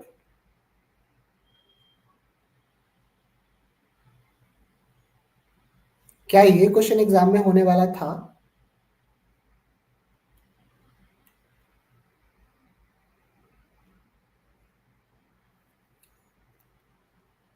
So let's see how many questions we have solved so far. Did we touch the benchmark of 14? So 1, 2, 3, 4, 5. Let's leave it. 6, 7, 8. इसको भी छोड़ देते हैं. 9, 10, 11, 12, and 13. So unfortunately we didn't hit the benchmark of 13, but I think we have discussed 15 to 16 questions. So अगर थोड़े concept थोड़े और better होंगे, so even 13 right means above going above 99.5 percentile. So I think it's a good score. So what you are supposed to do in the exam is to keep calm, don't panic, do great. Right? So basically, again, the same thing, how you can get a good percentile. Same thing. And I'm Ahmedabad. There are too many people. I think a lot of people are going to Ahmedabad from us. Thank you. So if anyone has any doubt or any issues, you can, you know how to get back to me. And oh, Naveen sir, are you here? Here. Oh, hello, Abhilasha ma'am. How are you? Hello, Shashank. I'm good. How are you? I'm great. And over to Good you, afternoon, Naveen, everyone. Good afternoon, Naveen. Good Naveen. All afternoon. right, let me just quickly introduce you guys and say my thank yous and bye-byes. So thank you, Shashank, for this wonderful session. I'm sure everyone here is now much more clearer in how to navigate the quant section with both speed and accuracy. I was just seeing you were counting the number of questions that somebody could do easily, and there were so many questions that I could see that, yeah, these are very doable. And so I hope everybody...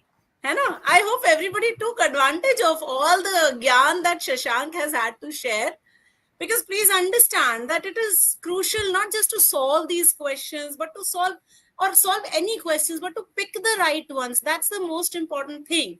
Also solving them quickly and efficiently. तो वो जो जुगाड़ वाली चीजें होती हैं, all the shortcuts that you guys teach, I think that makes a lot of sense for anyone, whether it's arithmetic, algebra, or numbers. I'm sure everybody, students, I hope all of you have noted down the key strategies that will help you avoid all of these issues, the traps, and get a very, very high score.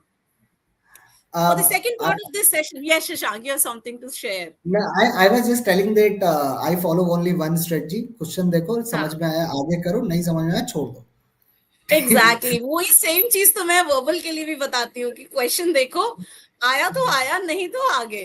Let's not waste our time and let's not make it an ego issue कि मैंने question देख लिया है तो I have to solve it. That's something that we can not do at all. So thank you Shashank, thank you so much. Actually issue क्या है ना, बच्चों के साथ इशू क्या है ना कि किसी क्वेश्चन पे 3 मिनट बिता देते हैं तो प्यार हो जाता है. उनको समझ में नहीं आता कि अरे यार अब 3 मिनट बिता दी कैसे छोड़ दे. ट्रू. उनको ये नहीं अभी समझ तो में आता. अभी हम लोग जो नेक्स्ट सेक्शन करने वाले हैं उसमें तो बच्चों को इतना ज्यादा प्यार होता है इस क्वेश्चन से कि वो सेट में जाते हैं और फिर सोचते हैं आज तो मुझे ये ही सेट करके जाना है वरना तो कुछ होना ही नहीं है. और इवेंचुअली वो सेट ही इनको सेट कर देता है. हम एग्जाम जब देने जाते हैं तो हमें प्रेम नहीं होना चाहिए. हमें एकदम गंभीर मुद्रा से पेपर देने चाहिए कि 4 minute. The idea is always हाँ कि फटाफट करो, जो हो जाए कर लो. उसमें ईगो लव मतलब I am just gonna do this one and nothing else वो नहीं होना चाहिए. Somewhere we need to understand that.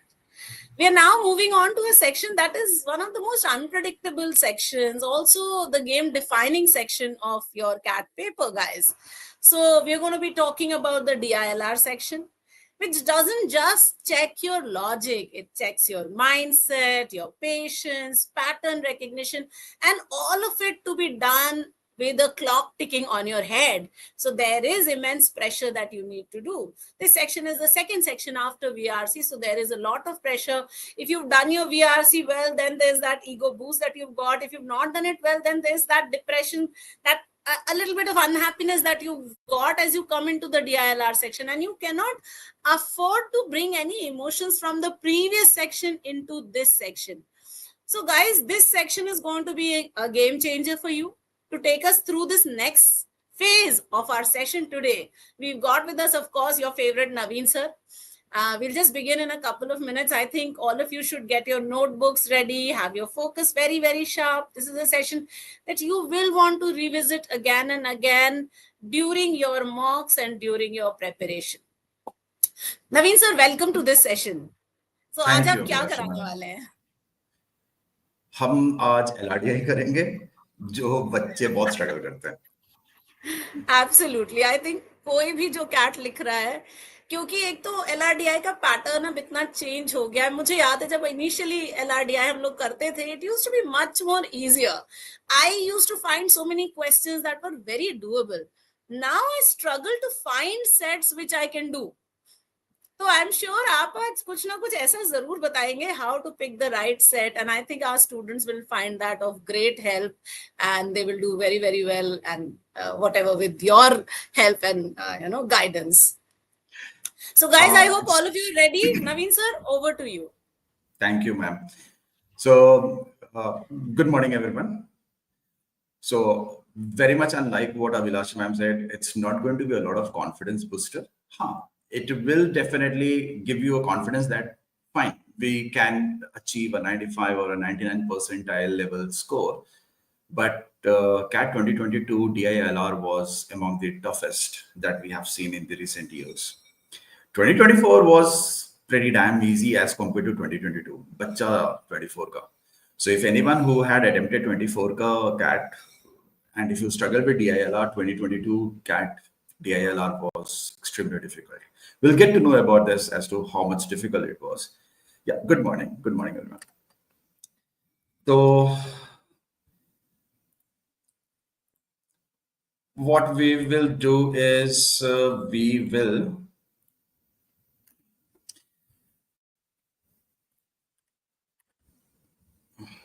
good morning, everyone. Good morning. So what we will do is we will keep ourselves restricted to 40 minutes. Okay, it's not that we have to solve all the questions. I'm not trying to tell you how to solve sets. I'm here to tell you how to identify the sets that you need to solve, and then how to attempt it. So this is not a session, or this is not the hour where we are going to learn it's not a solutions hour. हम लोग चारों set solve नहीं कर रहे. हमारा target है 99 achieve करना, 99% है. Okay, in DILR. Let's see how easy or difficult it is going to be. Now, few things. So if we look at the last year's CAT pattern, that is 24. This year's the expectation is VARC, they are going to have 24 questions and 40 minutes time limit, and VARC 22 questions. DILR 22 questions, which is different from the one before that, wherein we had only 20 questions. And again in QA as well, 22 questions. So instead of 66, last year we had 68. We are assuming that this year the CAT pattern will stay same. The level of difficulty and the number of questions in every set may change, but the total number of questions, most likely it's not going to change. Okay. Now, if you look at last year's CAT, in DILR, if you see that we needed a score of 41 to get a 99.5 percentile, which is 14 net questions need to be correct. Now, the thing with DILR is, basically there are two issues with us. We spend a lot of time and we waste a lot of time in a set. We go ahead, we give it a try, we spend 10-15 minutes, and then we realize that it was not a spend, it was a waste, right? So we have to be very careful while selecting the set. Please understand, it's next to impossible to solve all the sets and all the questions correctly in any CAT exam, in any slot of any given year. Okay? Paper is made in such a way that nobody can either attempt all the sets or attempt all the questions, and even if they are able to attempt it, sahi nahi hone wala. So you need to understand the reality as to how much score you need and what percentile that is going to help you achieve, and then you have to target. If you guys have started writing mocks, you guys may be struggling with a single digit marks, or you guys may be at 20s or 30s. Or maybe some of you have got a negative score. It's completely fine. Doesn't matter at what score you are. We have seen students who used to score negative marks in the month of March, April, May, June. But then eventually they picked up and they reached to a score of 30, 35, 38 until the month of October. उसके बाद CAT वाले day पे तो you get consistent कि I'm able to score at least 30 marks and that is good enough. Because in CAT exam day, you are going to do better, right? For a 99 percentile, there was just a miss of one question, sorry. So if you attempt 13 questions and if you get a score of anywhere around 38, 39, that will get you 99 percentile. So anyone who is looking for a 100 percentile, you will have to make sure that you have to attempt all the 4 sets. So the set selection is not something that you have to worry about. You have to worry about the time constraint and the sequence of the sets you need to solve. Majority of you who is targeting 99 should make sure that you attempt around 14 to 15 questions, because not all questions are going to be correct. See, if you attempt one set, सारे सही हो सकते हैं. 2 set, गलतियां होनी शुरू हो जाएंगी. 3 sets, there will be more mistakes, right? But this is 24. Let's understand what happened in 2022. So if you look at in 2022, the DILR, the score was required only 32 marks to get a 99.5 percentile. 32 marks is approximately 11 questions only. And 29 marks, which is approximately 10 questions for a 99 percentile. So you will see that 2022, 2023 made paper difficult. If you compare 15ish marks pay, you get a 90 percentile in these 2 years. If you compare 2019, it was 32 marks. Anyways, the number of questions were also more. In 2024, it was 23 marks. So that's an increase of almost 3 questions. बहुत बड़ा होता है DILR में 3 questions ज़्यादा करना. Quant and VARC में 3 questions plus minus doesn't matter. DILR 3 questions, it takes a lot of effort. Right? So since this is a 2022 paper, our target is to solve somewhere between 10 to 12 questions. Okay. अब हम सीखते हैं, let's understand कि what should be the criteria of selection of a set. How should we start the set selection? And once we have selected the sets, should we straight away go ahead and solve it, or should we make a sequence in which order we are supposed to solve it, right? So hi Shubham. So what I'm going to do is I'm going to discuss a very, very unorthodox approach, okay, which may or which may not work for you. So if you look at our previous race to 99 sessions that have happened, there were certain approaches that you may try out. Okay, you may try out this approach that we are going to discuss today. There may be something overlap in the approach, or there may be something new to you.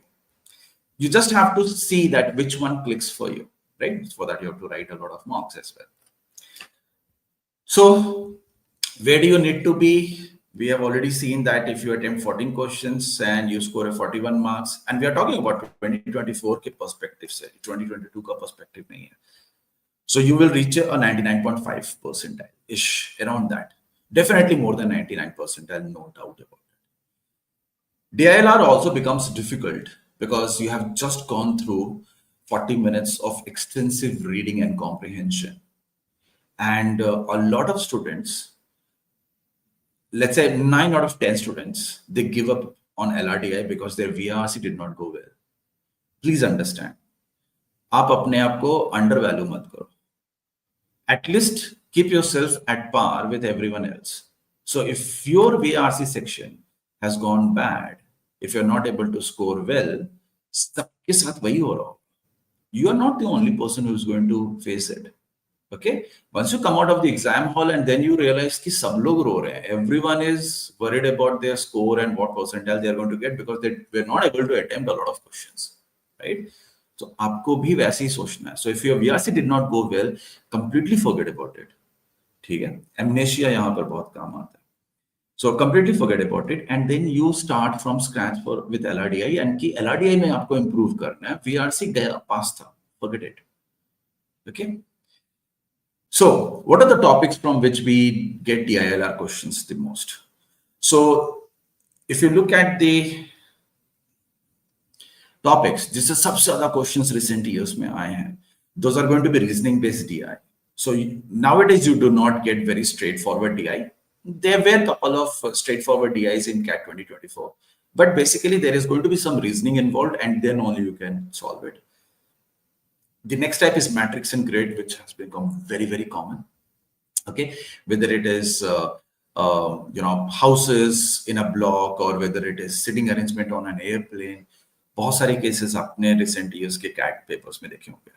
Then you have got matrix arrangement. This is the next very important topic when it comes to DILR. Venn diagram, it is on and off. Venn diagram and games and tournaments, everyone. ये दोनों on and off है.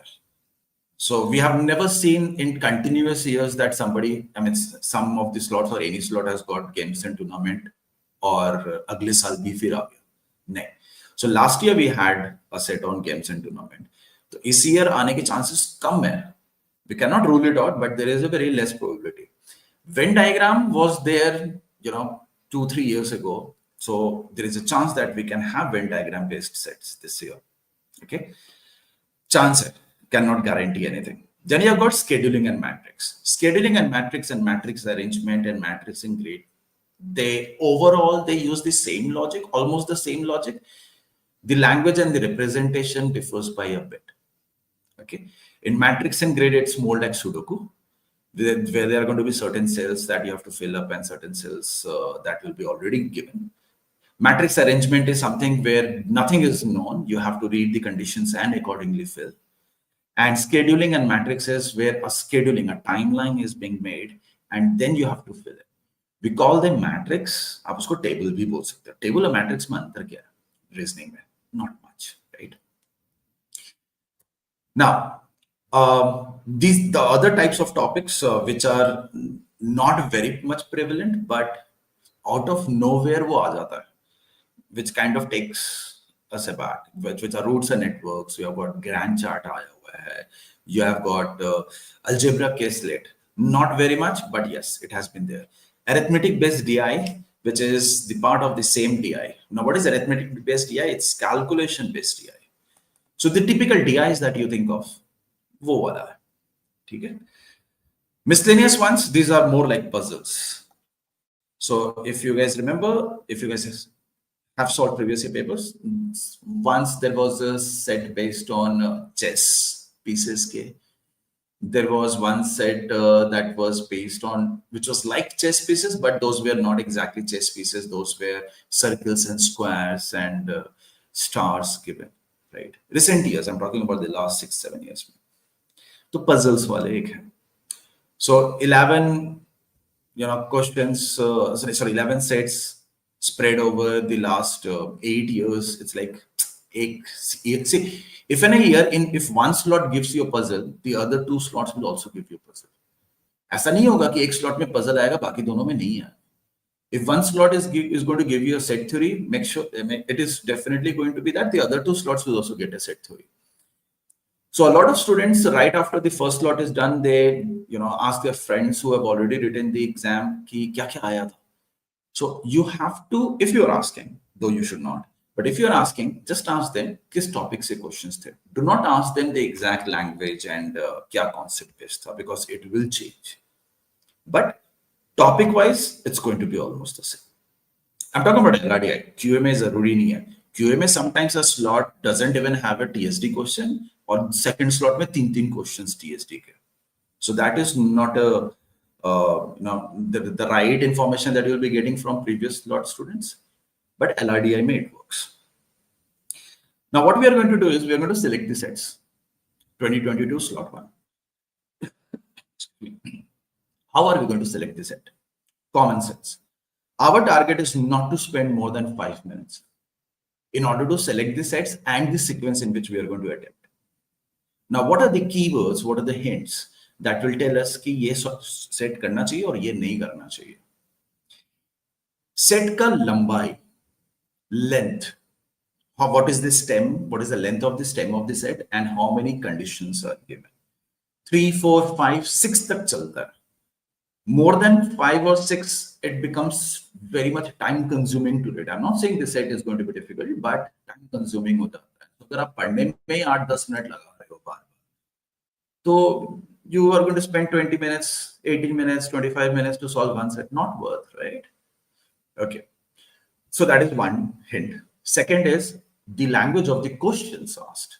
So if the questions are based on more conditional scenarios, and the questions have maxima, minima, if, at least, at most, so that gives us an idea that you will not be able to complete the table or the representation. So that gives you an idea कि आपको cases बनेंगे. Now, how many cases, if they are going to be formed in a set, you should go ahead with it? Well, with experience, I can say 2 max 3 cases बन रहे तो आप बना लो, वरना छोड़. I said don't make the cases. छोड़ दो मतलब don't leave the set. Leave the blank spaces as such. Don't start making the cases. It also depends on how large the table is. If it's a small table, 4 cases बनाने में भी time नहीं जाएगा.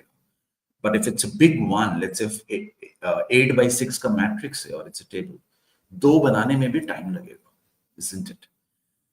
So some variables are going to be involved in order to select the setup.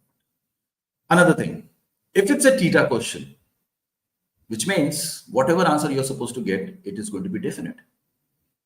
You know?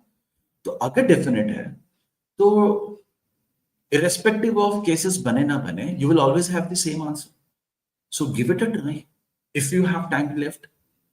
And in the last 2 minutes or 2.5, 3 minutes, make sure that every theta question, whether you read the question or not, whether you understand what is happening or not, कोई तो number, कोई तो value put कर लो. Common sense थोड़ा लगा के. Spend 30 seconds, 1 minute, 45 seconds in reading the question, and if you have already read this time, कुछ तो put करके. Negative तो है नहीं.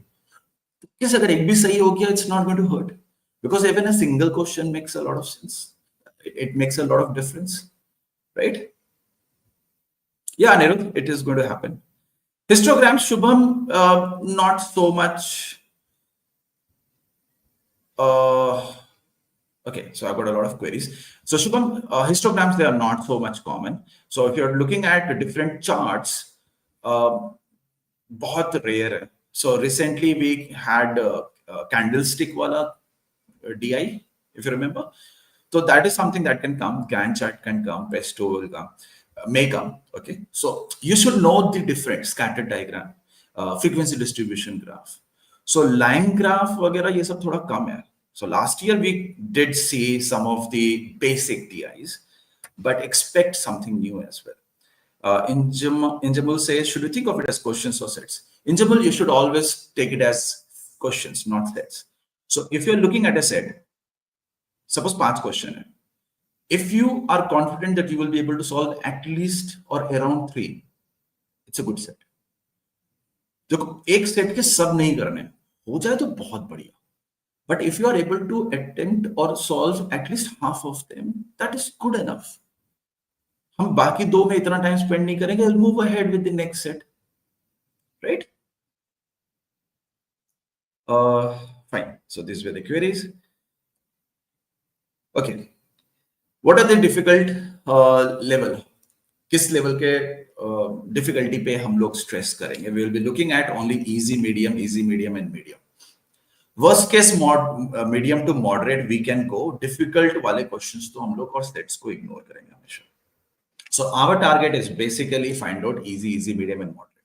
What you guys are struggling right now is you're not able to identify until you are done with the analysis कि ये set easy था कि moderate कि difficult, right?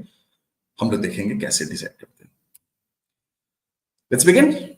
So 40 minutes. Don't read much. एक word नहीं पढ़ना है. You don't need to understand each and everything. Okay. So there is a paragraph. So that this is the stem, right? And these are the conditions. 6 simple worded conditions, right? Not huge. And then you have got a small stem, right? What is it about? No idea. So spend 5 to 10 seconds to look at it. Move to the questions. First question, definite options with a cannot be determined. Second question, definite, though doable. Third, which of the following statements is are true? Fourth, which of the following statements is are false? Fifth, if Harita scores 1 more. This if tells us कि case तो बनेगा भाई. At least 2 तो बनेंगे. So worst scenario, we will be able to solve 2 of the questions. Best case scenario, not best, average case scenario, we will be able to solve 4 of them. Worst case scenario, best case scenario, शायद 5th भी हो जाए. So this is something that is in my mind. This set I am going to attempt, but I will prefer आगे के sets में इससे आसान कुछ दिख जाए. So this is something that I will go ahead and attempt. Is it easy, medium, easy, medium? No idea. जब तक पढ़ेंगे नहीं पता नहीं चलेगा ना. पर ये तो पता है कि 2 तो कर सकते हैं, right? You need to have confidence about that. So I hope everybody understood this.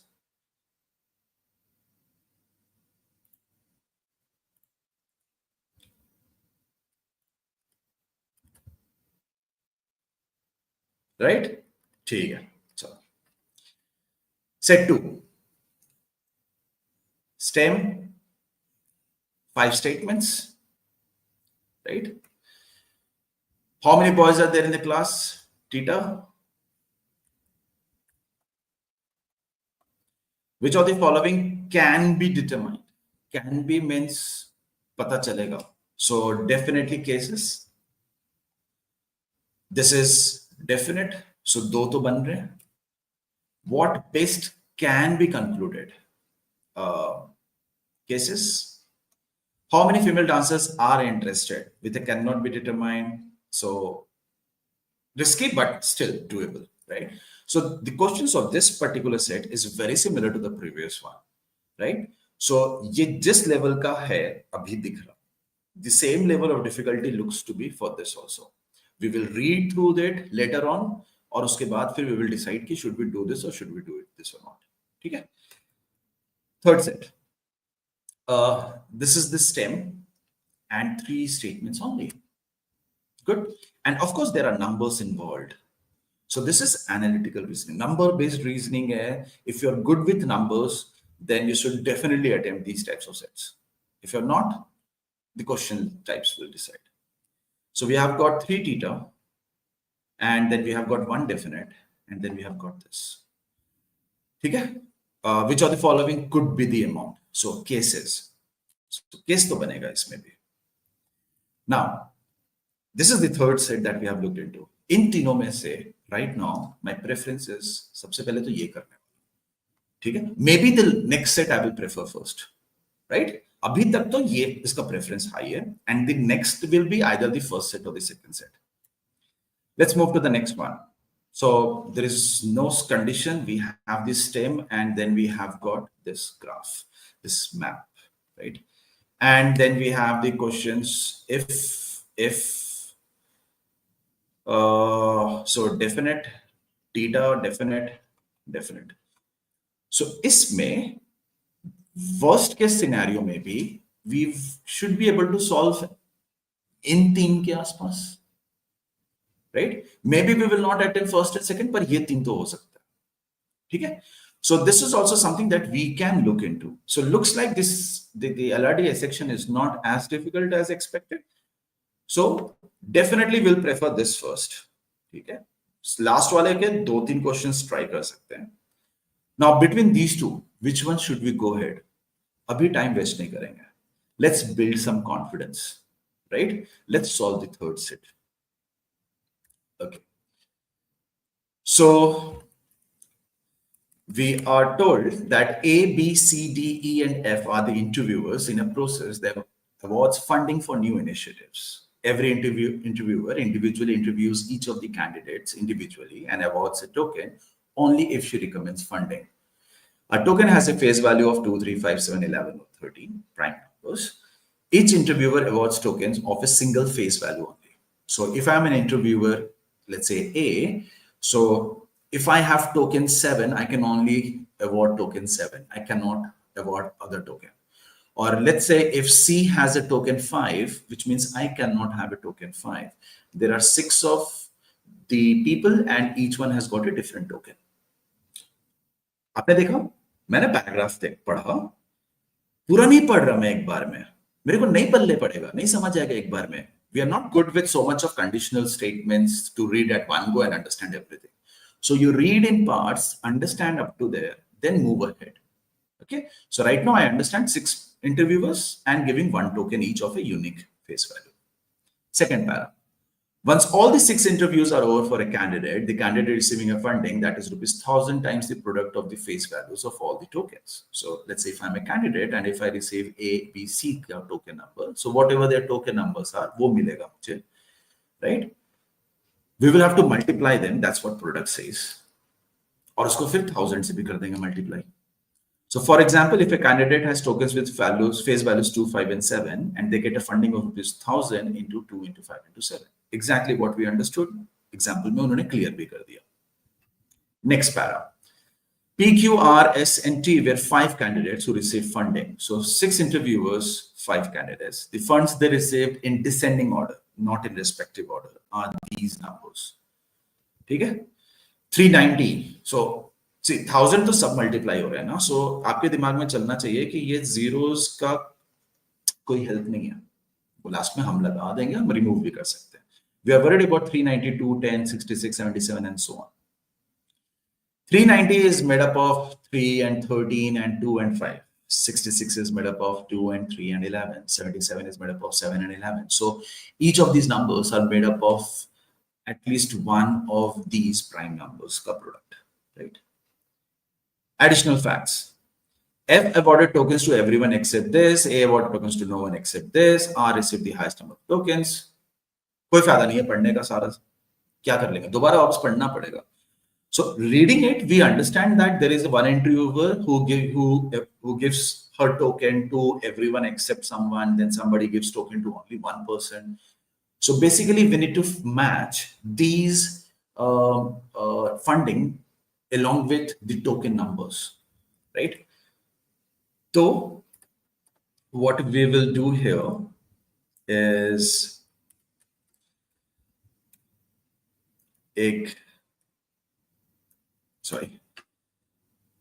मैं एक टेबल बना लेता हूं, ठीक है? So I'll make a table. ये आपको बनाना पड़ेगा. मैंने इधर बना लिया so that you are able to follow through. We have got these token numbers. and then we have got these funding values. So एक mistake जो हो सकता है वो ये हो सकता है कि आप लोग में से कोई, instead of placing these numbers, you may end up putting in the names. Please understand, the name of the columns and the rows, it does not depend कि नाम ही होता है, नहीं.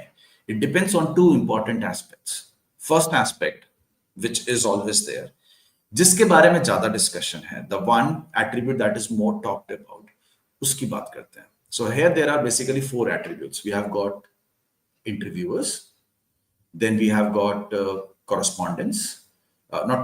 candidates. Then we have got the token numbers, which are linked to the interviewers, token values, and then we have got the overall funding, which is linked to the candidates.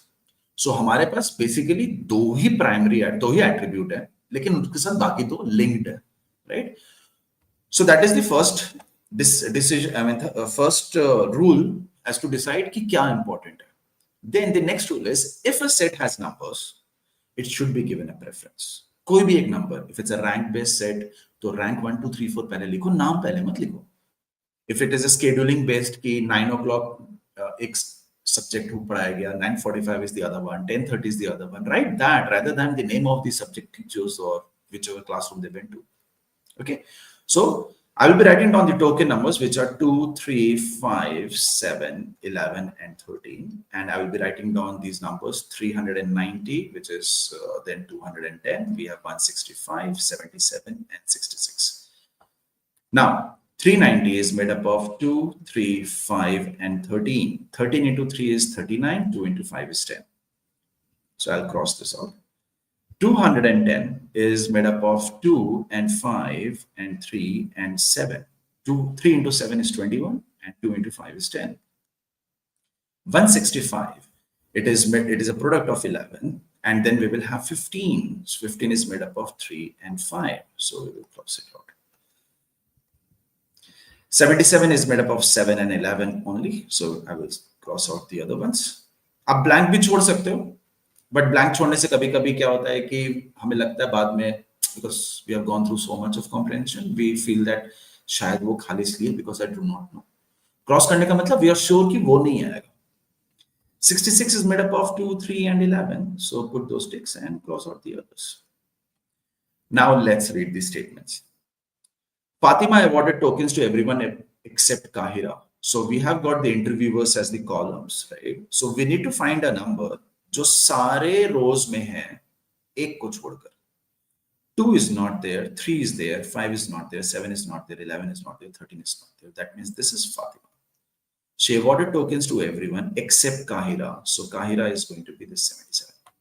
क्योंकि Kahira को नहीं दिया Fatima. While A awarded tokens to no one except Pragya. So A awarded tokens किसी को नहीं दिया. So A awarded token to only one person. So we need to find out a column where there is only one tick. 2 nahi hai, 5 nahi hai, 7 nahi, 11 nahi, 13. So this is going to be A, and A awarded token only to P. So this 390 is going to be P. Done with first step. Second, R received the highest number of tokens that anyone received. You can see that every time there is a comma, I take a pause. Comma का मतलब होता है ना रुकने का उधर को. Comma तक रुको, समझो क्या पढ़ा. Figure out whatever you can, if you can anything, then read ahead. So R received the highest number of tokens. R is a candidate, highest number of tokens. So 390 is made up of 4 tokens. 210 is made up of 4 tokens. 165 is made up of 3 tokens. Q is made up of 2 tokens. 66 is made up of 3 tokens, right? So R received the highest number of tokens that anyone received. Right? So 4 is the highest number of tokens. So this is going to be R because 390 is taken. But she did not receive one from E. So R did not receive anyone from E. So these are the 2 token numbers, 11 and 13. 13 already done hai A ka. So this is going to be E. Done with this. Right? Now B awarded token to S but not to Q. So B could be 2, 5 or 7 mein se koi bhi. So B awarded a token to S but not to Q. So it could be to S but not to Q. It could be S but not to Q. Sorry. It was given that B awarded a token to S but not to Q. So this is the only possibility where B awarded a token to S but not to Q, because 3 is taken. 5 is okay. ये भी हो सकता है, right? So 165. So this may be S, so that awarded to S but not to Q. So B कौन है? We have no idea. Cases not going to make it. While D awarded a token to Q but not to S. So the only person between 2, 5 and 7 wale column mein where Q has a tick is this one, 7, 1. So this one has to be D. D awarded a token to Q but not to S. So S could be one of these two. कोई भी हो सकता है. So there are 2 letters left. One is S, another is T. So it's going to be ST or TS. And then we have 2 interviewers left, which are B and C. So it's going to be B. This is going to be C. This is going to be B. This is going to be C. Cases, right? Questions? How many tokens did Q receive? Q received 2 tokens. Who among the following definitely received a token from B but not from D? Received a token from B but not from D. So let's start with the options. R received a token from B but not from D. B से मिला है पर D से नहीं मिला. D से तो मिला है, right? So it cannot be R. Q received a token from B but not from D. Q को D से भी मिला है. So ये भी नहीं हो सकता. T definitely received a token from B. T definitely received a token from B. It may be true, it may not be true. Right? वो मिल भी सकता है, नहीं भी मिल सकता. It says definite. So एक ही option बचता है. Okay?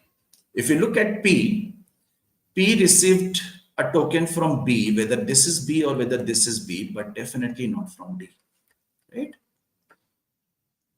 Okay. How many tokens did C award?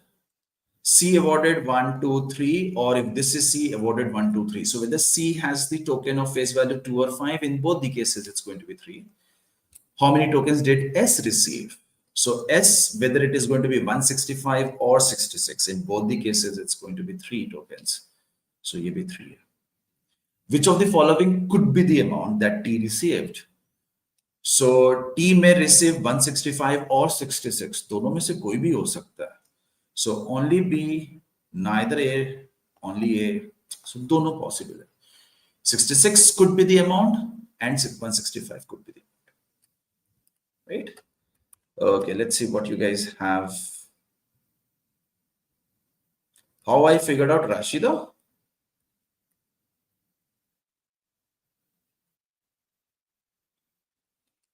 Okay.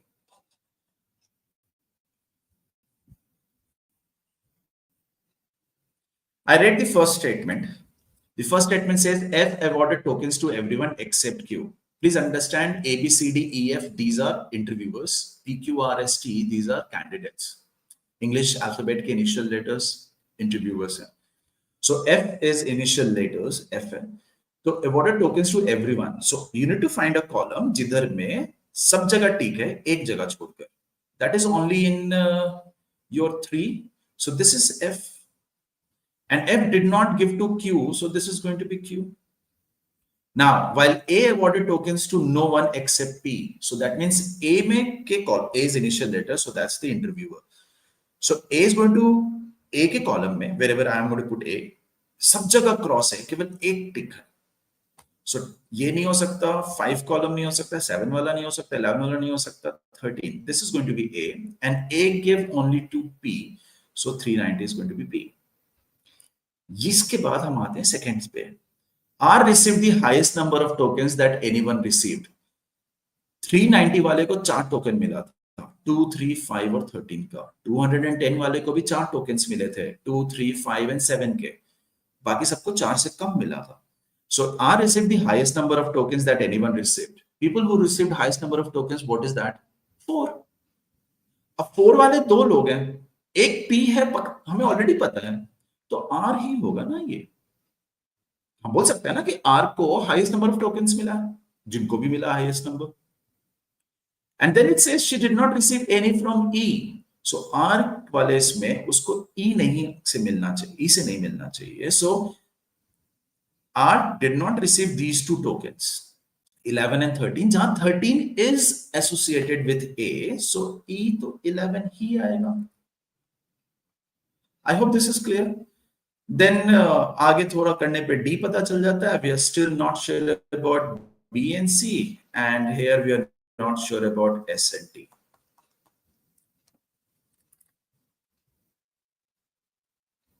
Rachit, I hope you understood. Bhattacharya, I hope you understood this, right? ठीक है. So एक set is done, 5 questions, that 15 marks. मेरे दिमाग में चला 15 नंबर हो रखा है. Now let's go to the first 2 sets and decide कि कौन सा करना चाहिए, right? So this is the first set. The management of a university hockey team was evaluating performance of 4 women players, A, B, H, and S, for the possible selection in the university team for next year. For this purpose, the management was looking at the number of goals scored by them in the past 8 matches, numbered 1 through 8. The 4 players together had scored a total of 12 goals in these matches. In the 8 matches, each of them had scored at least 1 goal. No 2 players had scored the same total number of goals. So 2 important statements, right? क्या बोला हुआ है? So basically we are told that there are A, B, H and S, 4 लोग हैं. इन्होंने total 8 matches खेले हुए हैं. Okay, so what we are doing is we are seeing that it can we represent this and can fill something. पूरा नहीं solve कर रहे, हमें इसमें और थर्ड सेकंड वाले सेट में डिसाइड करना है, तो हम इधर 2-3 मिनट लगाएंगे रिप्रेजेंट करने में, right? No 2 players have scored the same total number of goals and total 12 goals हुए थे. 12 goals हैं, same number of goals नहीं करने हैं, तो the minimum I can put is 1, 2, 3 and 4. Why 1? Why not 0? Because it says each of them had scored at least 1 goal, तो 0 किसी का नहीं है. Now so far this is 10, हमें 12 लेके जाना है. So we need to add 2. 2 can be given to just one of them, or 2 can be given as 1 and 1 to 2 of them. क्या combo है हमें नहीं पता. Additional information most likely will reveal it, right? So we know what the representation is going to be, and then the statements say only 1 goal was scored in every even numbered match, तो इधर 1-1 बन जाएगा. Harita scored more goals than Bimla, तो इसका इससे ज्यादा होगा. So looks like we will be able to put in the values. We know how to represent this, right? जल्दी से चैट में बताओ. Is this understood? ठीक है, तो लग रहा है डुएबल है. हमने देखा है ना, 2 से 3 तो करना है ना, कर सकते हैं. आगे बढ़ते हैं. Next one. There are 15 girls and some boys among the graduating students in a class. They are planning a get-together, which can be either a 1-day event or a 2-day event or a 3-day event. There are 6 singers in the class, 4 of them are boys. So we have got 6 singers, 4 boys, and obviously 2 girls.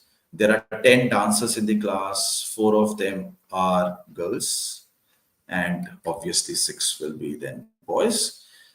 No dancer in the class is a singer, so we are talking about सब अलग अलग है, ठीक है? So we have got 15 girls and we have got some boys, right? Let's call it as B boys. Some students are not interested in attending the get together, so इसमें से हमें तो 16 तो दिख रहे हैं, so the remaining they do not want. Those students who are interested in attending a 3-day event are also interested in attending a 2-day event. Those who are interested in attending 2-day event are also interested in attending a 1-day event. So basically 3-day event के लिए 2-day वाला भी agreeable है and 1-day वाला भी agreeable है. So basically if you ask me 3-day event चलोगे? बिल्कुल. 2-day चलोगे? या 3 days जाने को तैयार हूं, तो 2 days में मुझे क्या ही तकलीफ हुई. 1-day चलोगे? Obviously, if I am fine with 3 days, event, 3 days long event, तो मेरे को 1 day में क्या दिक्कत? That's what this statement is about. Suppose if I'm only happy with, or if I'm only okay with a 2 day event and not 3 day event, कि यार 3 दिन ज़्यादा हो जाए. So if I'm okay with 2 day event, I will be okay with 1 day event. Then there are people who are only okay with 1 day event. Then there are people who are not going to be okay with even one single day event. They're like, yaar, wastage of time. Now, how to represent this? That is the important. कैसे करें represent? ये एक के अंदर एक है. ये table से तो नहीं हो रहा. Because in the table, if I draw, let's say, a column for a 3 day event, it includes 2 day also and 1 day also. या फिर 2 day event वाला 1 day भी होगा. So this is one issue that right now we have. If you think about it, there is a possibility to represent this. What I will do is I will draw a Venn diagram, and I will say this is 3 day event, this is 2 day event, this is 1 day event. ठीक है? ये वो बताएगा जो केवल 1 day के लिए जाएगा. ये वो बताएगा जो 1 day and 3 days का इवेंट में जाएगा, 2 days के इवेंट में नहीं जाएगा. So ऐसे तो कोई नहीं है ना. Who says कि मैं 1 day event जाऊंगा, 3 days जाऊंगा, 2 day वाला event नहीं जाऊंगा. Right? This is somebody who goes only for the 2 day event. So somebody who goes for a 2 day event will go for it with a 1 day event also. No, only 2 day कि मैं केवल 2 दिन के लिए आ रहा है, 1 दिन के लिए नहीं आ रहा है, ऐसा तो कोई नहीं है. Similarly, this is not going to exist. Similarly, this is not going to exist. So we will have या तो only 1 day event, या फिर 1 day and 2 day event together. जो 2 day के event के लिए जाएगा वो 1 day के लिए भी जाएगा, और जो 3 day event के लिए जाएगा वो 2 day के लिए भी जाएगा और 1 day के लिए भी जाएगा. So this is the representation done to represent 1 day, 2 day and 3 day event. But now the problem is केवल यही नहीं है इसका classification. The classification is between boys and girls, and within boys we have got dancers and singers. Within girls we have got dancers and singers. So looks like maybe the questions are kind of definite and सब निकल जाएगा. But in order to get to that point where we will be able to get the answer, the representation is required. So between the set 1 and set 2, I will definitely not do this set 1. Right? Okay. So set 1 में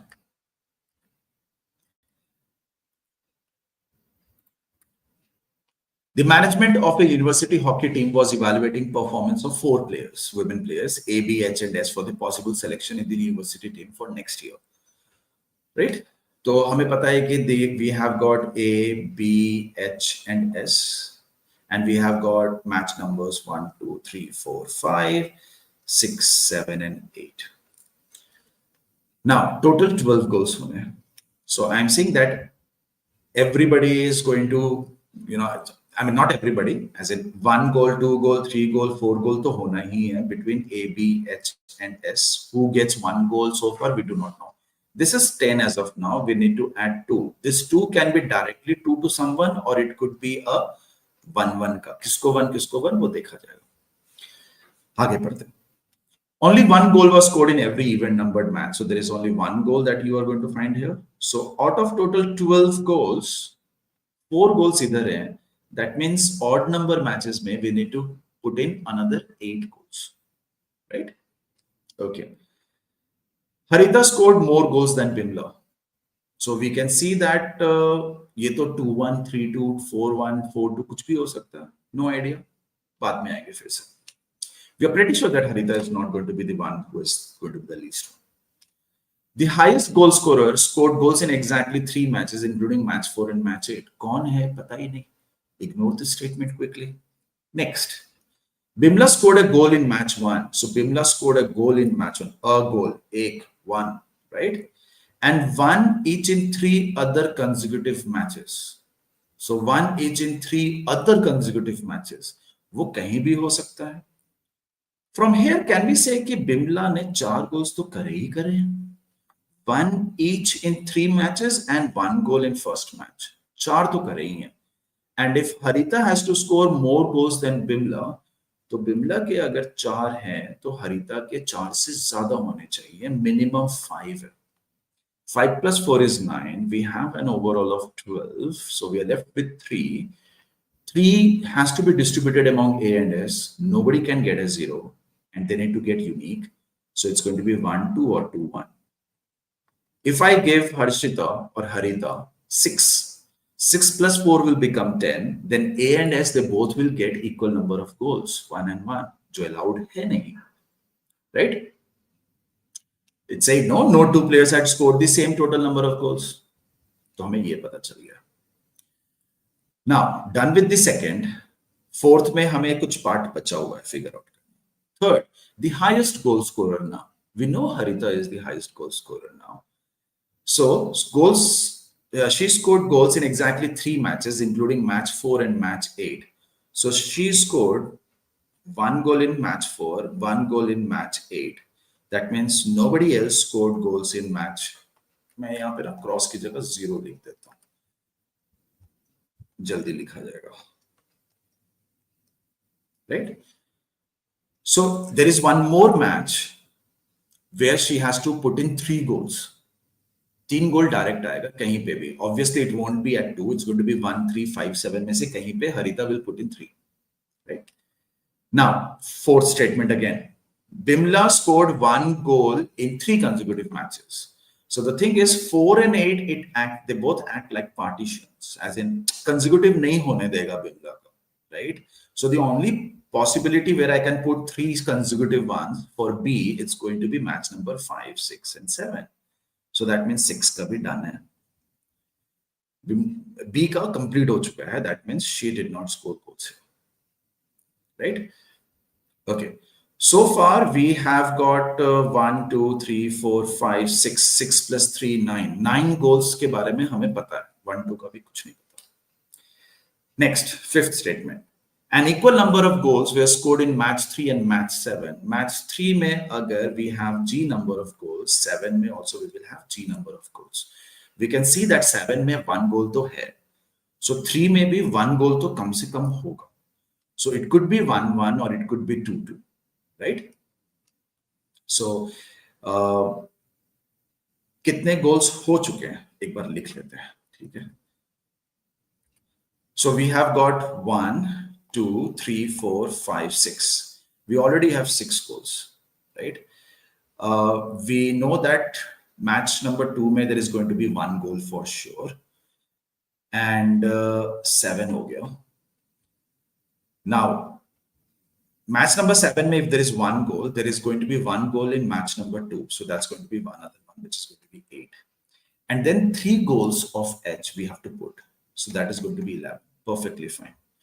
अगर इसको मैं total 2 goals कर दूं, इसको अगर मैं total 2 goals कर दूं, then the total number of goals will become 1, 2, 3, 4, 5, 6, 7, 8, 9, 10, and H का 3 goals 13. It will cross.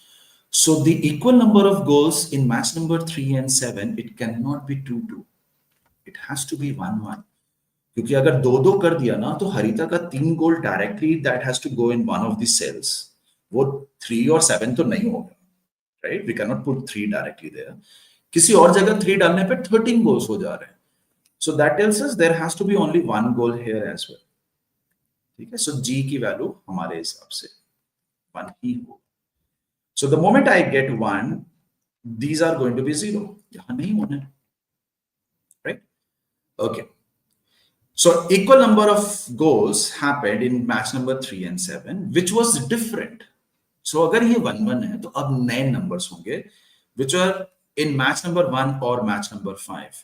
So match number 5 में we need to have more than 1, and in match number 1 also we need to have more than 1, and 1 and 5 should have a mismatch. वो वही statement है, the second part of that statement, fifth वाला.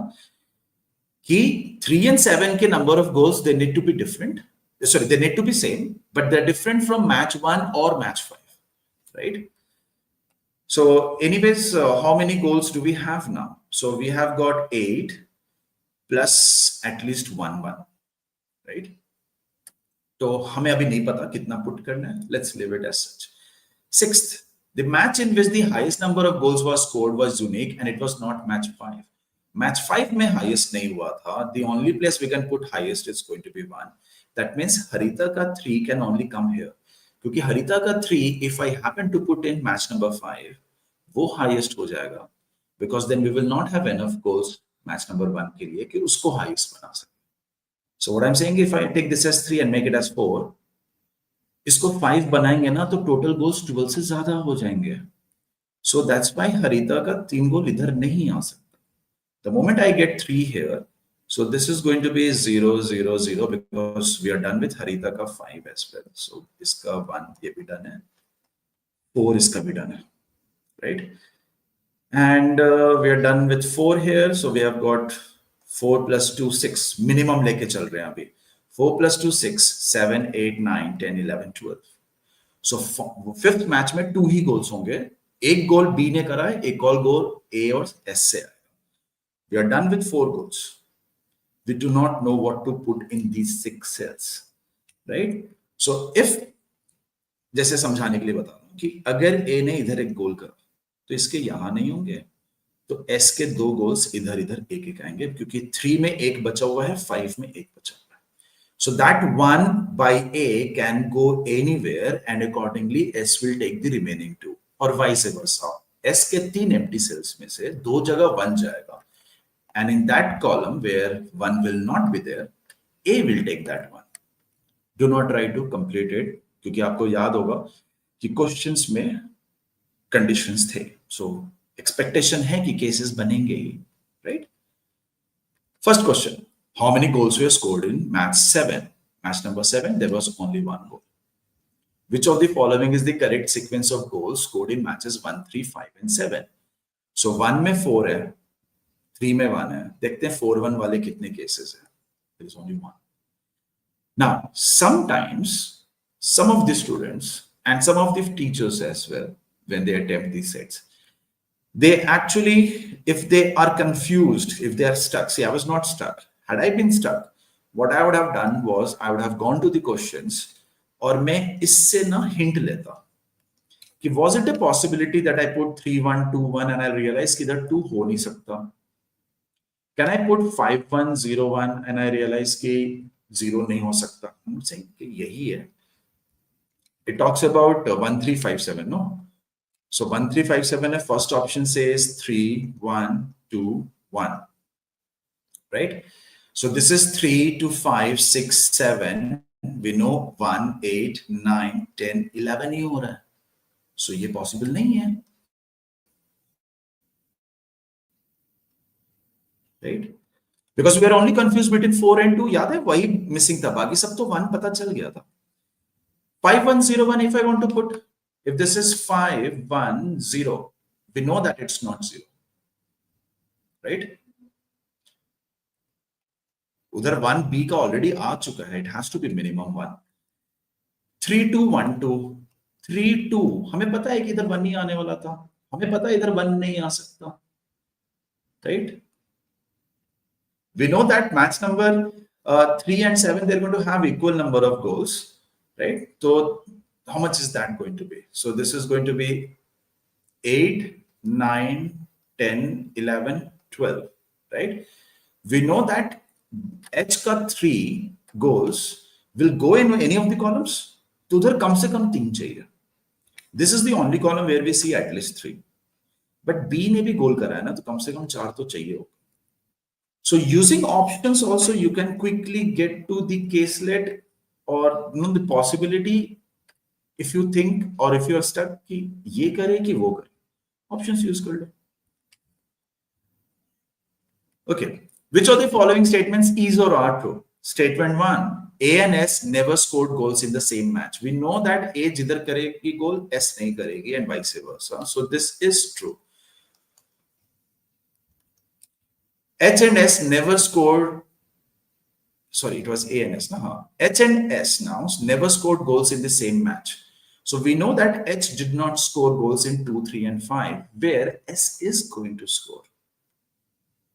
So definitely they did not score. So ये भी true हो गया. So both the statements. Which of the following statements is or are false now? In every match, at least one player scored a goal. So if you look at the columns, there is no 0. हर जगह एक गोल तो हुआ ही हुआ है. So this is true. So या तो statement 2 false है, या दोनों में से कोई फॉल्स नहीं है. No two players scored goals in the same number of matches.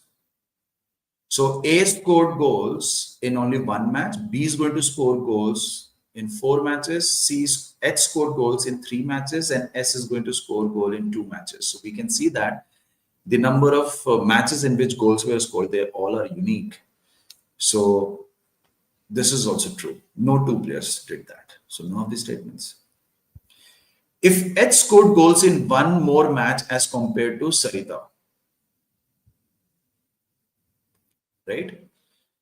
Which of the following statements is or are necessarily true? So it is given that H scored goals in one more match as compared to Sarita. That is something we already know. एक ज़्यादा ही है match में. तो Amna scored goals in consecutive matches. Sarita scored goals in consecutive matches. May be true, may not be true, right? So none of these statements again.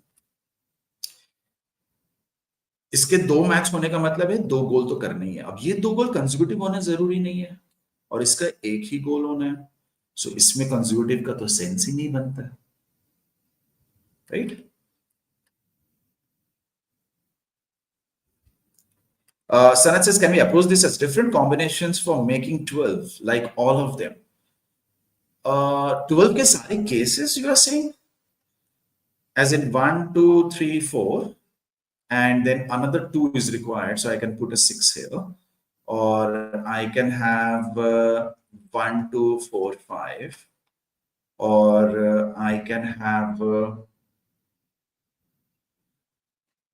1, 3, 4. नहीं हो सकता. These 2 cases.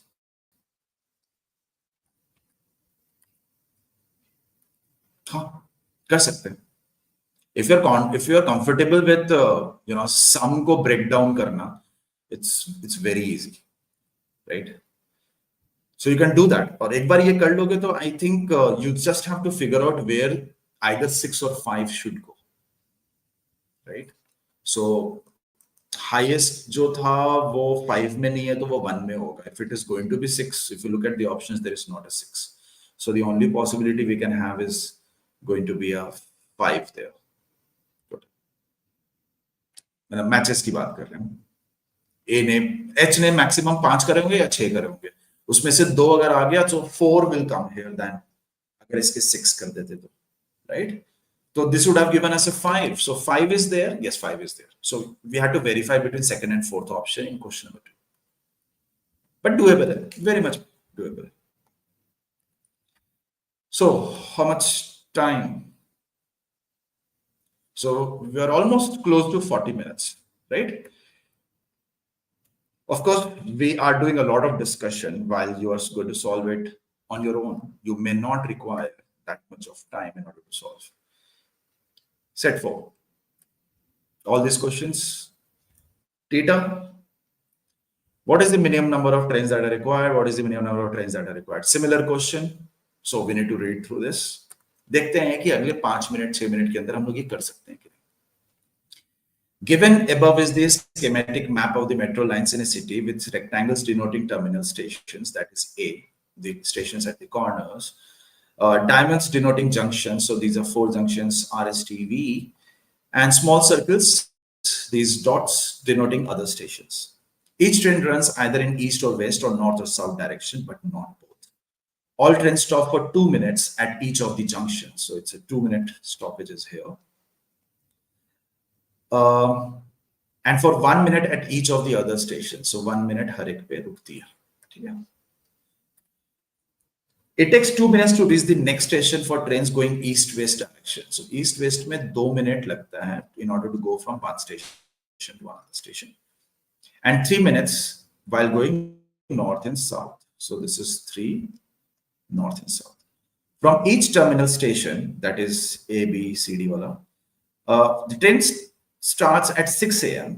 The last train leave the terminal stations at midnight. So 6 a.m. se shuru hota hai and it goes up to 12 a.m. That is midnight, which is like 18 hours of travel. Otherwise, during the service hours, there are metro service every 15 minutes in the north-south line. So 15 minutes के interval पे north-south में है and east-west में 10 minutes के interval पे. A train must rest for at least 15 minutes after completing a trip. So trip rest जो है वो हमारा 15 minutes का है. Before it can undertake the next trip in the reverse direction. So a train is allowed to go and then come back. All questions are related to metro service only. Assume that if someone reaches the station exactly at the time a train is supposed to leave, she or he can catch the train. But somebody who reaches at 10 and if the train is about to leave at 10, वो पकड़ लेगा. उसके लिए उसको buffer नहीं चाहिए. Right? Let's read. What is the minimum number of trains that are required to provide the service on the AB line? So, इस line में कितना है? Okay. कितने trains चाहिए? चलो देखते हैं. So, there is going to be no stoppage time, right? It's going to be a 15 minutes rest here, a 50 minutes rest here. So right now, let's count how many dots we have, right? So we have got 1, 2, 3, 4, 5, 6, 7. 7 dots. Each dot पे 1 minute का wait है. Plus, we have got 2 junctions. Each junction has got a 2 minutes wait. Plus, travel time. 2 dots would mean 3 paths. 3 dots would mean 4 paths. And 2 dots would mean another 3 paths. Her dot में चलने में 2 minute लगते हैं. Sorry, 3 minutes लगते हैं. Right?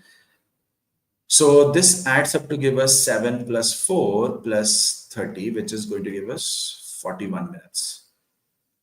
Right? Plus 15 minutes ka rest. So this is going to be 56 minutes ka travel. So basically, if a train starts from B, the train is now ready to start after 56 minutes. Now the thing is कि up down में north south में train starts after every 15 minutes. So 6 वाली train शुरू होगी, then 6:15 वाली start, then 6:30 वाली start, then 6:45 वाली start, right?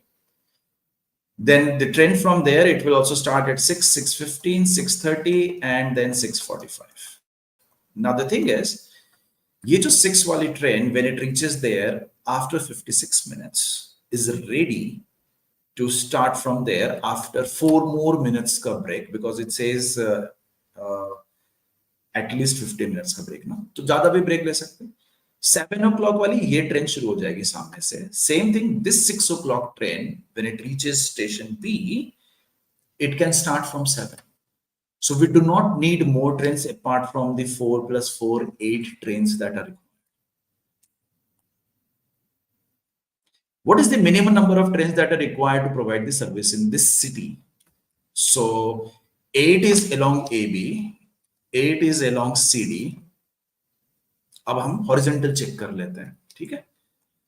So horizontally, what happens is we have got 3, 3, 6, 3, 9, 12, 15, 17. So 17 stations into 1.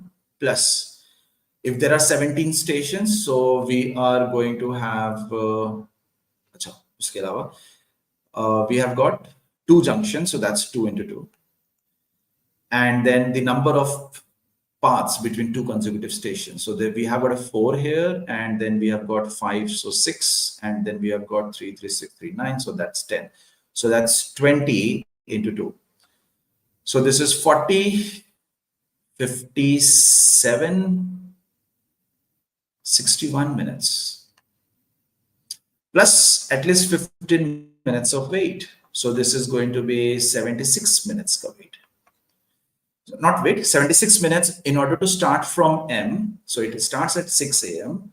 This is ready to start from N at 7:16. But train starts after every 10 minutes here, right? So 7:16 नहीं 7:20 में शुरू होगा. So the train from N should not start from 7:20. It should start until 7:10.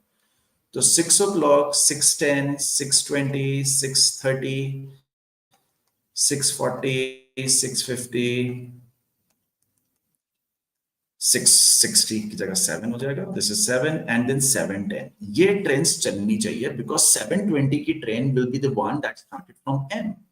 So how many trains do we need? 1, 2, 3, 4, 5, 6, 7, 8.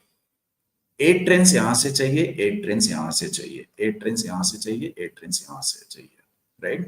We have got 8 trains along this route, 8 trains along this route. So we have got a total of 1, 2, 3, 4, 5, 6. 8 into 6, 48. 48 trains have gone. So a little couple of more minutes than 40 minutes. So, 2 questions to ho gaya. We're not sure that how many of them are correct, but the attempt was like we were able to solve 12 questions in approximately 40 minutes. We could have attempted the third one as well. Okay, remember? Definite hai, koi could be, would be nahi hai. It's not if or like conditional statements. These are not the questions asked. It's only in the first and second. So if we would have been a little faster, we could have attempted the third one as well. Just motive is not to solve all the set and all the questions of the set. If you're able to, great. If not, you can only solve 1 or 2 questions from the remaining sets and go ahead.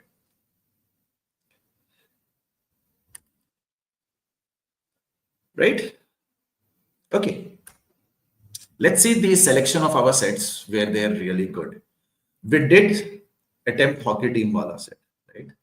So you can see that green means easy, yellow means moderate, red means difficult. So people who attempted hockey team, most of the students, they got at least 4 questions correct. The next easier one was the token one. Actually, हमने token वाला पहले करा था ना, हमारे लिए वो आसान था. It depends from person to person, of course. If you are comfortable with numbers, we needed the logic of factorization and the proper representation, right? If you are okay with it, token wala I think was the easiest one. इस graph में, इस analysis graph में, why do we see कि ये थोड़ा relatively difficult है? Because that's the third set. होता क्या है कि most of the people, most of the candidates, they look at the first set और ego पे ले लेते हैं, ये तो करना ही है. क्यों करना है? You need to select the first easiest one, no? So that's why in most of the mocks that we see in the analysis, we see कि पहले वाला set लोग attempt करते ही करते हैं. Difficult दे दो, easy दे दो, करना ही होना, right? That's not how it should be. So token and hockey team, the 2 easier sets we definitely did. Metro map, why people were not able to convert this, why it is the lowest. Last question ऐसे ही नहीं हो रहा लोगों से. Exhausted है. That's your, last few minutes of the 2-hour paper. That's why you will find that the accuracy is so bad and attempts is so bad, right? इसमें से एक question a lot of people did. 3 days event, we did not look into it. ये दोनों relatively moderate थे. ये difficult क्यों थे? No idea, but I believe हम लोग कर सकते थे.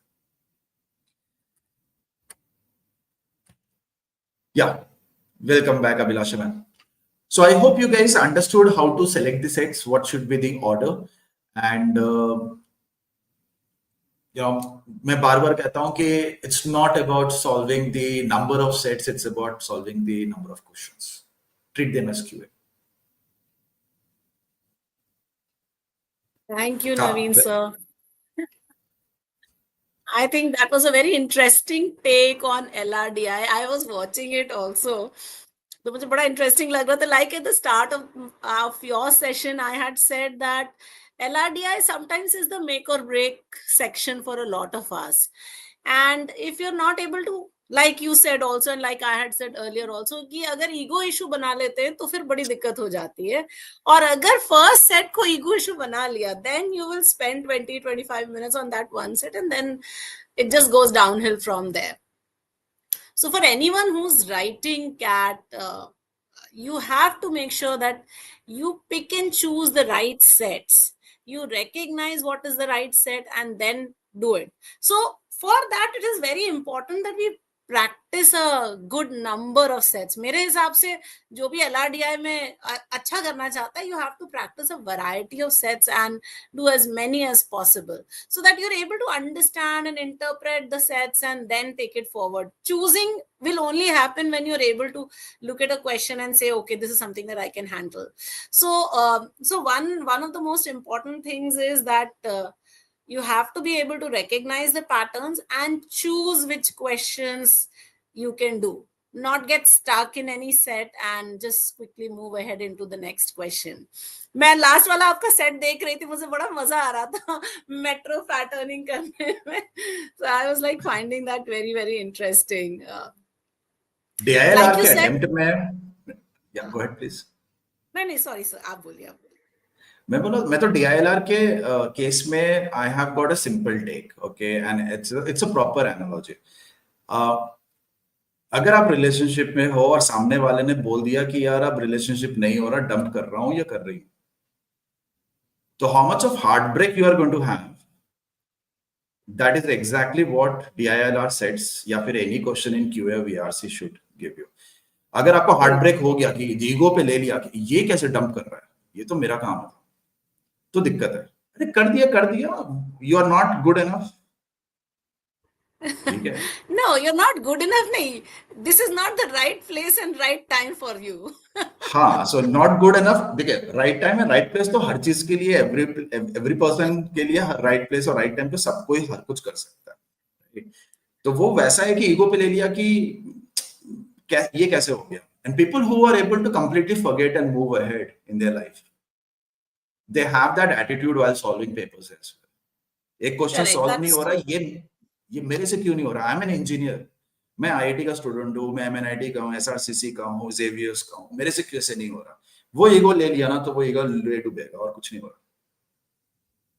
That's very true, Naveen sir. I think we have to stop getting emotionally involved with our sets. That's something that I say for VARC also, that don't get emotional about reading comprehension, that I'm very good at RC or I'm very good at VA and that's why I must solve it. So it's more about looking at the section and then choosing what will be the right questions or right strategy for you then and there.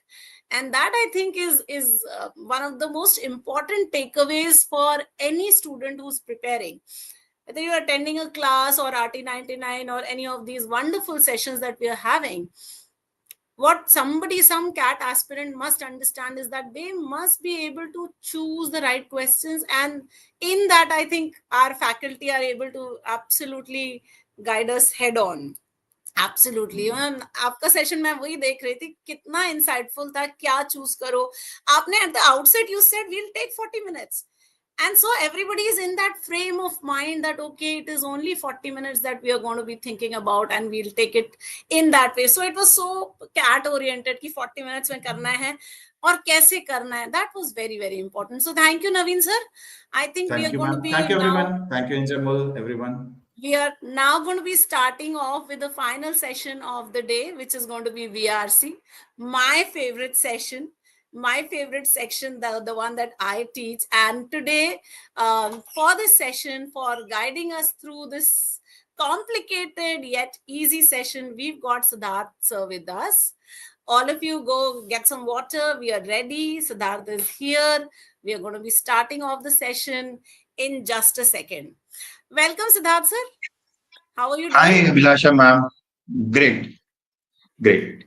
So we can start. I think we are running late by Absolutely. 5-7 minutes. No, and absolutely. Please, so Please I will start. share my slide. Just give me the confirmation, okay? Absolutely. Please share the slide, sir. And I think everybody is here. Guys, you can just have your water, be ready. I think this session is going to be very, very exciting. VARC is the first section of CAT, and therefore this is the one that sets the tone for us. Now we have to understand that this is a section that's generally underestimated by a lot of students. You think you are very good at English and therefore you will do VARC very well. But we must understand that VARC over these years, over the past 10-15 years, has changed its pattern, its style. It's become more nuanced. The questions have become more, I'll say, more complicated, because the options are very, very tight and very, very close. So it all comes down to a lot of clarity of thought and consistency while you're preparing. So keep that all in mind. And here is Siddharth. And sir, thank you so much for joining us. I'm off now. I hope everybody will have a wonderful session with you. So I hope everything is visible, audible. I can start, Abhilasha ma'am. Absolutely, sir. You may, please. Right. Great. Good afternoon, everyone. So I have a different philosophy or school of thought from what Abhilasha ma'am just said.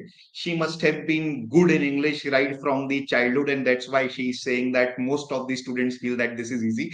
I myself was a very average as far as verbal ability was concerned when I took the CAT exam, but I prepared hard for it, and I am very good at it now. So every year I get good percentile in this section. So I can associate that there is a large chunk of student who do not know कि करना क्या है इसका, मतलब बड़ा वेग सा section लगता है काफी सारे लोगों को. But then, as Abhilasha ma'am said, there are set of students who are pretty much confident also about this particular section. So the good thing about this section, what I like about this section is that as a student, even when जब मैं student था यार, ये section ना उस समय तो खुशी दे देता है. Everybody is happy after this section at least कि I have attempted some question, maybe 12, 15, 16 depending upon where I stand. Unlike DILR and quant जो उसी समय दिखा देता है कि you have not attempted as many question. Now when the result comes, it's a different story that your accuracy might be what 40, 50, 60% in the VARC section. In other sections it might be high, but at least for that point in time I've never heard someone saying that because my VARC was ruined, my DILR and quant got back. It is always कि because sir मेरा DILR बना ही नहीं तो मैं panic करके quant भी मेरा खराब हो गया. So that is the best part about VARC. You will feel good about it. It's a feel good section according to me. As far as taking exam is concerned, the preparation part is not that feel good. That is something really because of the nature of the subject, there is hardly anything that we can call as syllabus here. Unlike maths, which you know that arithmetic I have to do, algebra I have to do. So what to do in the English section? I'm sure that I'm not the first one to talk about it. You have to read a lot and हो जाएगा, कोई बहुत difficult नहीं है. थोड़ी सी skills develop करनी पड़ेंगी, कुछ हम आज सीखेंगे. 1-1.5 घंटे में तो शायद नहीं सीख पाते. That's why we have been consistently doing this RT99, which I know different faculties taking these sessions every time these sessions have been happening. So let us start a basic 5 minutes का ज्ञान जो आपको वैसे ही पता है, but just to reinforce everything. VARC of CAT 22, it had 24 questions, 40 minutes time, 72 marks. Now I have this belief that if you want to score high 99 में percentile, if you want to score high 99.78 kind of percentile, you need to do well in VARC, because if you are good at it, you can score very well. Quantitative aptitude also you can score well, but you have to be extremely good. I mean, you have, it's very, I can't think of large number of students getting score of 45 plus in quant, but in verbal ability that could be the possibility that can happen. So it is something which will help you to boost up your score if you work on VARC section. DILR, everybody struggles. I mean, some people solve 7, some solve 10, maybe extremely genius one can solve 15, 16 questions and get them right. But in the case of VARC, those who are good at it, they get 24 out of 24 right. I mean 22 right out of 24, maybe that kind of situation. So it is scoring, because in 40 minutes time, this is the only section that you can complete in a 40-minute time frame if you push yourself to do it.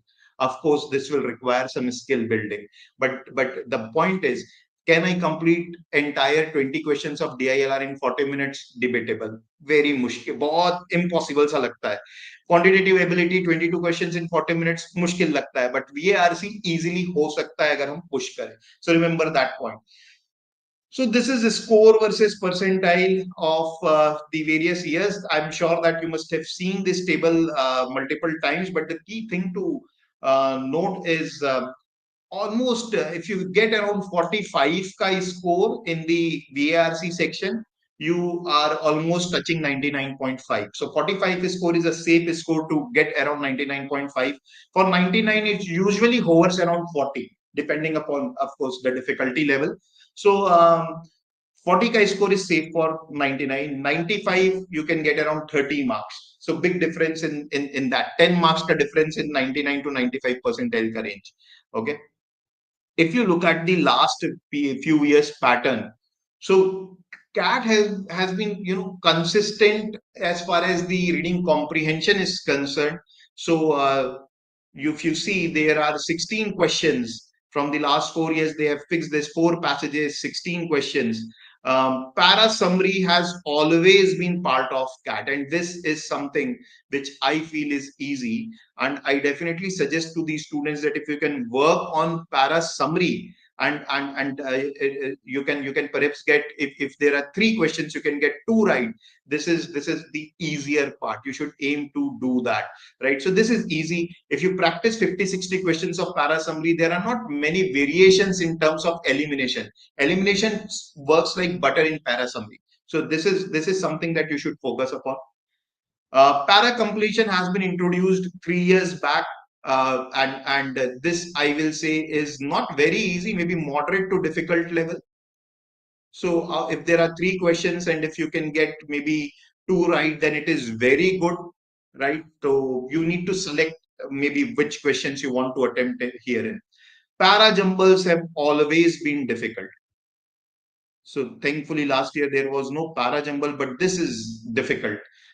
Most of the in most of the cases, the problem that we face is that we know that 4 and 2, for example, are the statements that will be together, and 3 and 1 will be together. But how to place it? 4-2-3-1 or 3-1-4-2? That kind of confusion. So maybe one statement here and there is the problematic for most of us.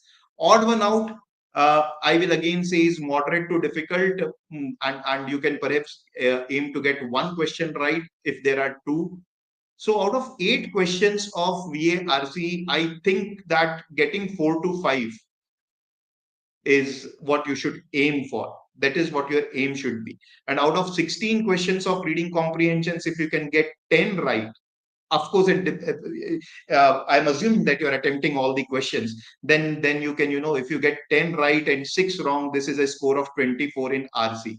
10 right and 6 wrong, a score of 24 in RC. And 4 or 5 right in verbal ability will be almost between 11 to 13 marks, depending upon whether you have marked theta or not, and something of that sort. So this takes me to a safe score of, say, 35 plus, in comfortably clearing the cutoff. Of course, if I want to get to 99, that I have to do more. And one of my assumption is that you are attempting all the passages and you are also looking at all the questions of verbal ability, right? But in English, how can you decide without looking at the questions or without reading the passage? So that is another strategy that we will be discussing about today. So let us move. I will take another minute discussing an important aspect here. I feel that now everybody can have their own choice with regard to this, but personally what I do is I attempt verbal ability first. I try to finish it off in 10 to 12 minutes. Very rarely I am able to finish it in 10 minutes. Most of the time it takes me around 12 to 13 minutes to complete VA, verbal ability ka part, right? In verbal ability, my order of attempt is usually I look for para summary first, and then para completion, and then para jumble or odd one out. So this is my order of attempt. Okay, right? In VA. So verbal VA I attempt first, and then the remaining 26 minutes or so, whatever time I have, I give it to the RCs. In my case, I am able to finish off all the 4 RCs, reading the 4 RCs and marking those questions that I'm sure about, and maybe 50-50 wala bhi. There are a couple of questions just samajh mein hi nahi aate, I leave them. If that is the case. In this paper, there were such questions. In fact, there was one passage, and I remember in the last 5 years, if ever I have left one passage in CAT, it was in CAT 22. वो छोड़ दिया था मैंने एक आध question mark करके, क्योंकि पढ़ के कुछ समझ में नहीं आया फर्स्ट 2 पैराग्राफ के बाद कि बोलना क्या चाह रहा है, ठीक है? But this is usually my strategy. Verbal ability 10 to 12 minutes and 26 to 28 minutes to RC. Para summary I attempt first because I feel that they are the scoring questions where you can get, say, 9 marks if there are 3 questions of para summary. All right, so let us move.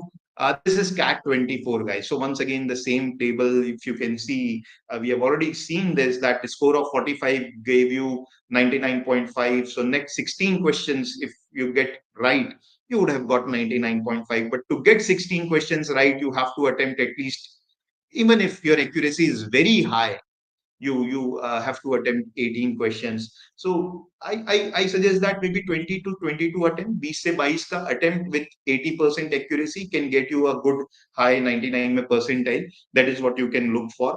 I know that at this point in time, your might not be that you might be finishing off all the 4 passages, but intent is important. The intent for me in every section, in quant, in DILR, and in VARC, I have clear-cut intent. So my intent in VARC is to look through all the 24 questions and try to attempt as many as possible. If I am not sure, एकदम ही sure नहीं हूं किसी question के बारे में, कुछ भी समझ में नहीं आ रहा है, तो I leave it. But I try to attempt maximum questions and I live with this fact that I will commit mistakes. मेरे mistakes तो होंगे, ठीक है. मैं 10 क्वेश्चन करूंगा तो भी गलत करूंगा, 20 करूंगा तो भी गलत करूंगा, but I want to get a high score in VARC. That is my intent. Now that is my intent. But as a student, while working in the mocks and while analyzing your mocks, after analyzing your mocks, slowly and gradually, you will come to realize what works best for you. So have that clarity of thought after 3 to 4 months. It might not happen now, but your intent while taking mocks and analyzing should be कि भैया मेरा strength और weakness क्या है उसको समझो. मैं अपने स्ट्रेंथ और वीकनेस को अच्छे से जान रहा हूं, उस हिसाब से पेपर अटेम्प्ट कर रहा हूं, ठीक है. So where do I need to be? That I've already discussed. If you want to score 99, get to score of 40k around, and cut off clear करना है, 85 के आसपास रहना है, तो 25 का स्कोर काफी होगा, जो I think is easily achievable.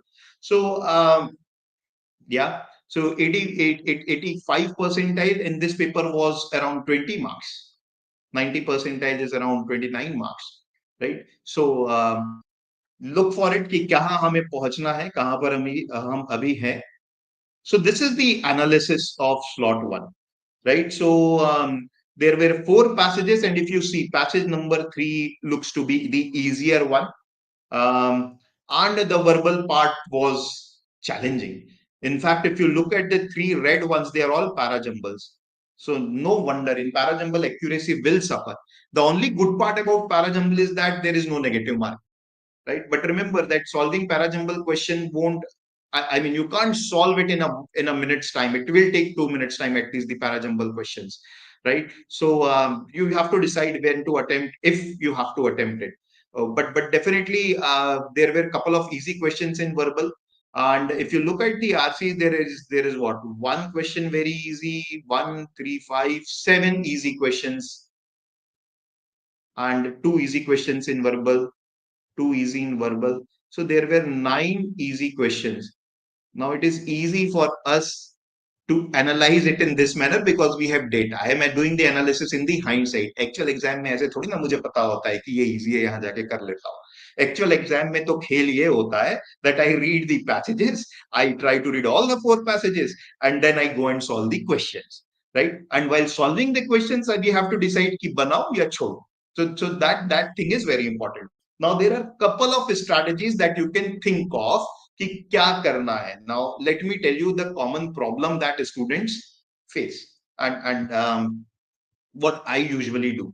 So there are 2 ways to look at the things. One way is कि बॉस मैं एक पैसेज में 10 मिनट का टाइम दूं, पैसेज के रिस्पेक्ट में मैं बात कर रहा हूं, ठीक है. 10 मिनट्स का टाइम दूं, मैं एक पैसेज में आराम से पढ़ूं और क्वेश्चन सॉल्व करूं. कुछ लोगों को ये 12 मिनट भी लग सकता है. It can go to 10 to 12 minutes. So then in this case we are clearly saying that we are not going to attempt the 4 passages, or if we are going to attempt the 4 passages, we are not going to attempt verbal. So I know that several students go with that mindset कि मैं सिर्फ 2 passage करूंगा, but आराम से पढ़ के करूं, ठीक है. Then there is other way which I do and I feel is more effective. यहाँ पर मैं आपको ये नहीं कह रहा हूँ कि आपके ऊपर डिपेंड करता है, यहाँ पे मैं आपको एक मैंडेट दे रहा हूँ कि ऐसा करना चाहिए आपको. Read the passage in 3 minutes time. Don't worry about कितना retain हुआ. Remember, right now you are in a phase where you are preparing, but your intent should be कि 3 से 4 मिनट में let me read the passage and 4 to 5 minutes to solve the questions. Because I guarantee you that even if you take 10 minutes time to solve the entire passage and you attempt the 4 questions and when you take the 7 minutes time to attempt the 4 questions, there won't be difference in your accuracy. If I take a large sample size, so what do I mean is, अगर मैं 5 passage कर रहा हूं और 10-10 minute का time देके 5 passage कर रहा हूं, मतलब 50 मिनट्स दिया, और फिर 5 पैसेज उसी लेवल के 35 मिनट्स में कर रहा हूं, I tell you there won't be difference in your accuracy. Difference नहीं आएगा. एक या 2 क्वेश्चन आप ज्यादा गलत करे होगे, उससे ज्यादा नहीं, but you are saving 15 minutes time, right? So the problem is when we look at one passage and try to derive conclusion, that is inconclusive. Either way it is inconclusive, right? So this is what your intention should be. 3 minutes time I have to skim. Now there are usually 400-500 words ke passages. So even if this is 500 words ka passages, all I am saying is 150 se 180 words per minute ka reading speed. That is what we need, and that is a normal reading speed of any graduate. That is supposedly the normal reading speed. Unnecessarily we make it complex with a belief कि धीरे पढ़ूंगा, slow पढ़ूंगा तो ज्यादा समझ में आएगा. ऐसा होता ही नहीं. आप जितना slow पढ़ते हो, you are allowing your mind to wander and think that oh my god, this is difficult. Read fast. Now when you read fast, this is called as skimming and scanning. Skim and scan. What you should skim and scan for in a passage? In a passage, you should always skim and scan for the lines which has author's judgment. Rest, all the things are irrelevant.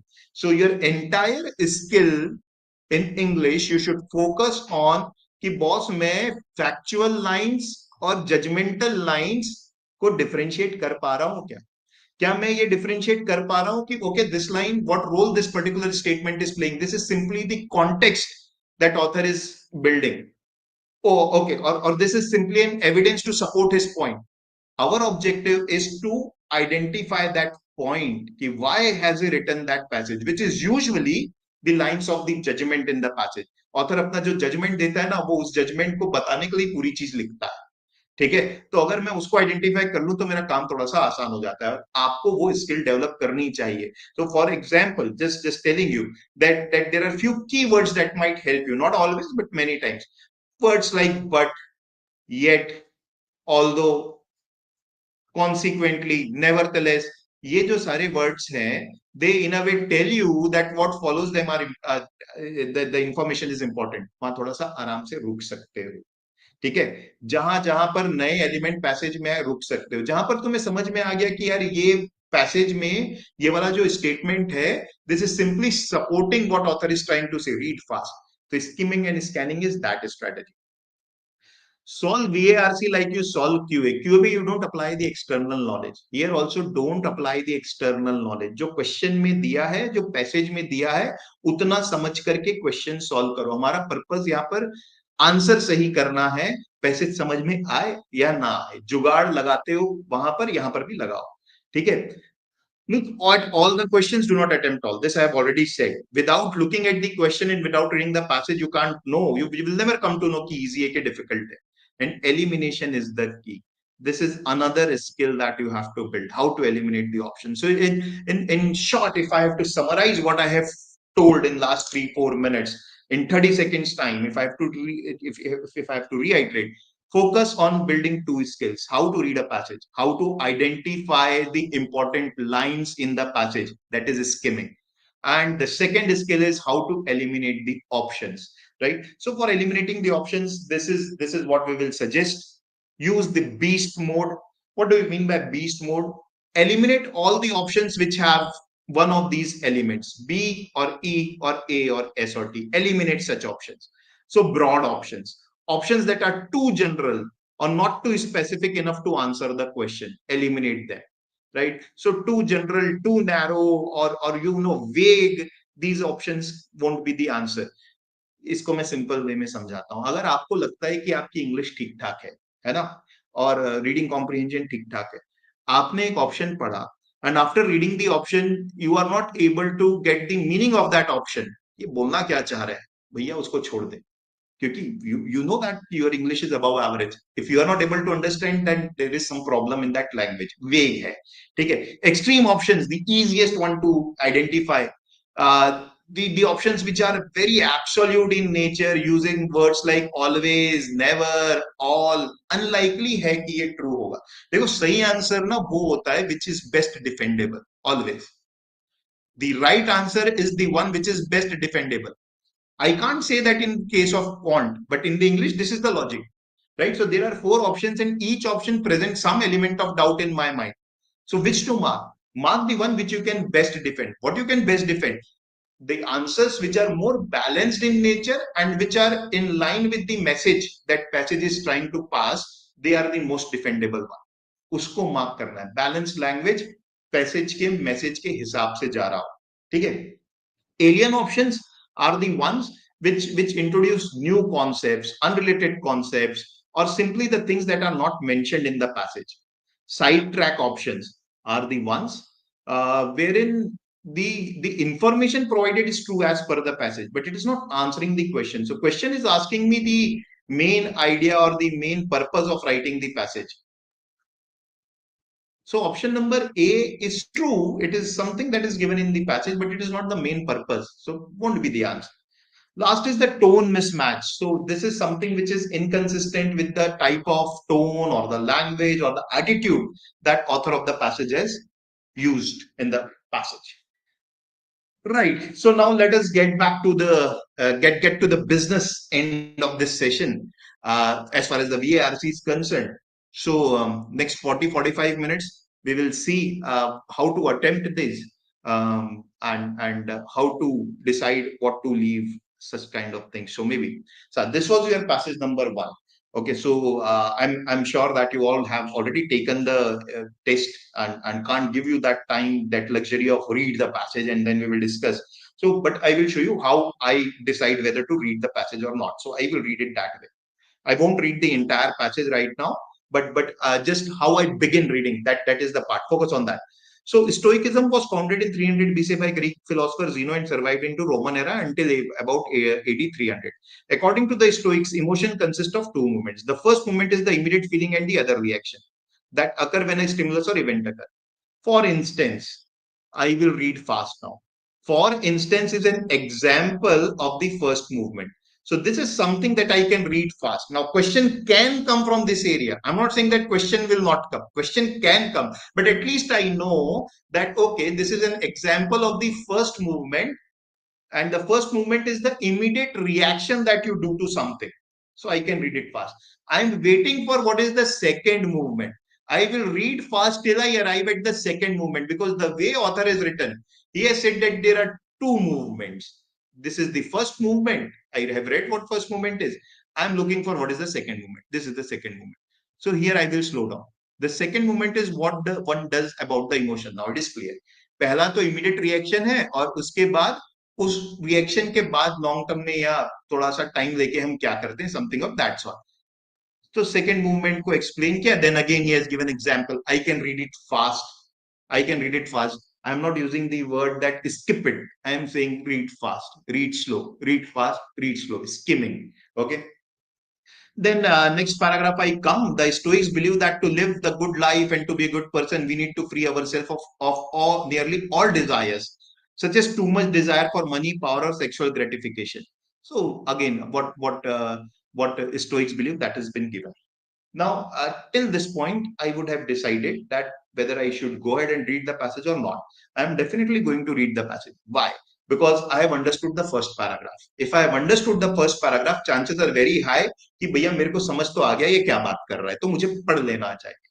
ठीक है, तो ये passage को आपको पूरा पढ़ लेना चाहिए if you have understood the first paragraph. So my deciding factor is कि first paragraph समझ में आ गया तब तो जाना ही है, पढ़ लेते. Read. In case first para समझ में नहीं आया, then what to do? I will give a shot at few lines of second para. ये भी समझ में नहीं आया तो अबॉर्ट, छोड़ दूंगा, टाइम बचेगा बाद में आके देखूंगा, उस समय तो नहीं कर, ठीक है. So this is how I decide whether to read it or not. So I read it fast. And another thing that I will like to share here is that there is this misconception that if I read fast, I have to come back to the passage to check again. Let me tell you, even if you read it slowly, you have to come back and check, right? Why your accuracy suffers even if you read slow? Because you live under that illusion कि तुम्हें सब याद है. But CAT के options वो इतने आसपास करते हैं कि our memory can, it's a kind of reality check नहीं दे रहा है वहां पर. मेमोरी पे मैं बिलीव नहीं कर सकता वहां पर, because the options are so close. So I should go back and check. Now because the questions are framed in such a manner that I have to come back and check the passage का information time and again. It make sense for me to read the passage fast and remember कहां पर क्या बात किया है, ताकि when the question is asked I can come back. Of course there is another way, few students do that. Few faculty might also suggest that look at the questions first and then come to the passage. It's your wish, I don't find anything wrong in that, but personally I am more comfortable कि आराम से passage पढ़ता हूँ, चिंता नहीं करता हूँ क्या दिया है. I know कि क्वेश्चन आएगा, पूछेगा तो मुझे वापस आना ही पड़ेगा. That is my way of solving the passage. Yeah, but one mandate I've given it to you. Try to read fast. Don't try to read in 10 minutes time. Now coming back to this passage. So क्या करना चाहिए? हर paragraph पढ़ने के बाद एक, अगर आप शुरुआत कर रहे हो and you are struggling with the passages, try to do this. After reading after reading every paragraph, meaning समझ में आ गया है तो write in 8 to 10 words if what is this paragraph about. So first paragraph is about Stoicism and the two movements 1 and 2. Let me not write them. What are the two movements? वो सब मत करना, notes थोड़ी ना बना रहे हैं अपन. The second paragraph is about what Stoicism believes, and it has also introduced another concept, Epicureans, and their belief, and both are similar. It says that even they said something like this, something of that sort is said. ठीक है, held a similar view. Yeah, they held a similar view. Okay, so they are similar to this.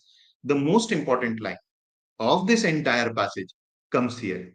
In sum, these ancient and Greek Roman philosophers saw emotions, especially strong ones, as potentially dangerous. They saw it as dangerous.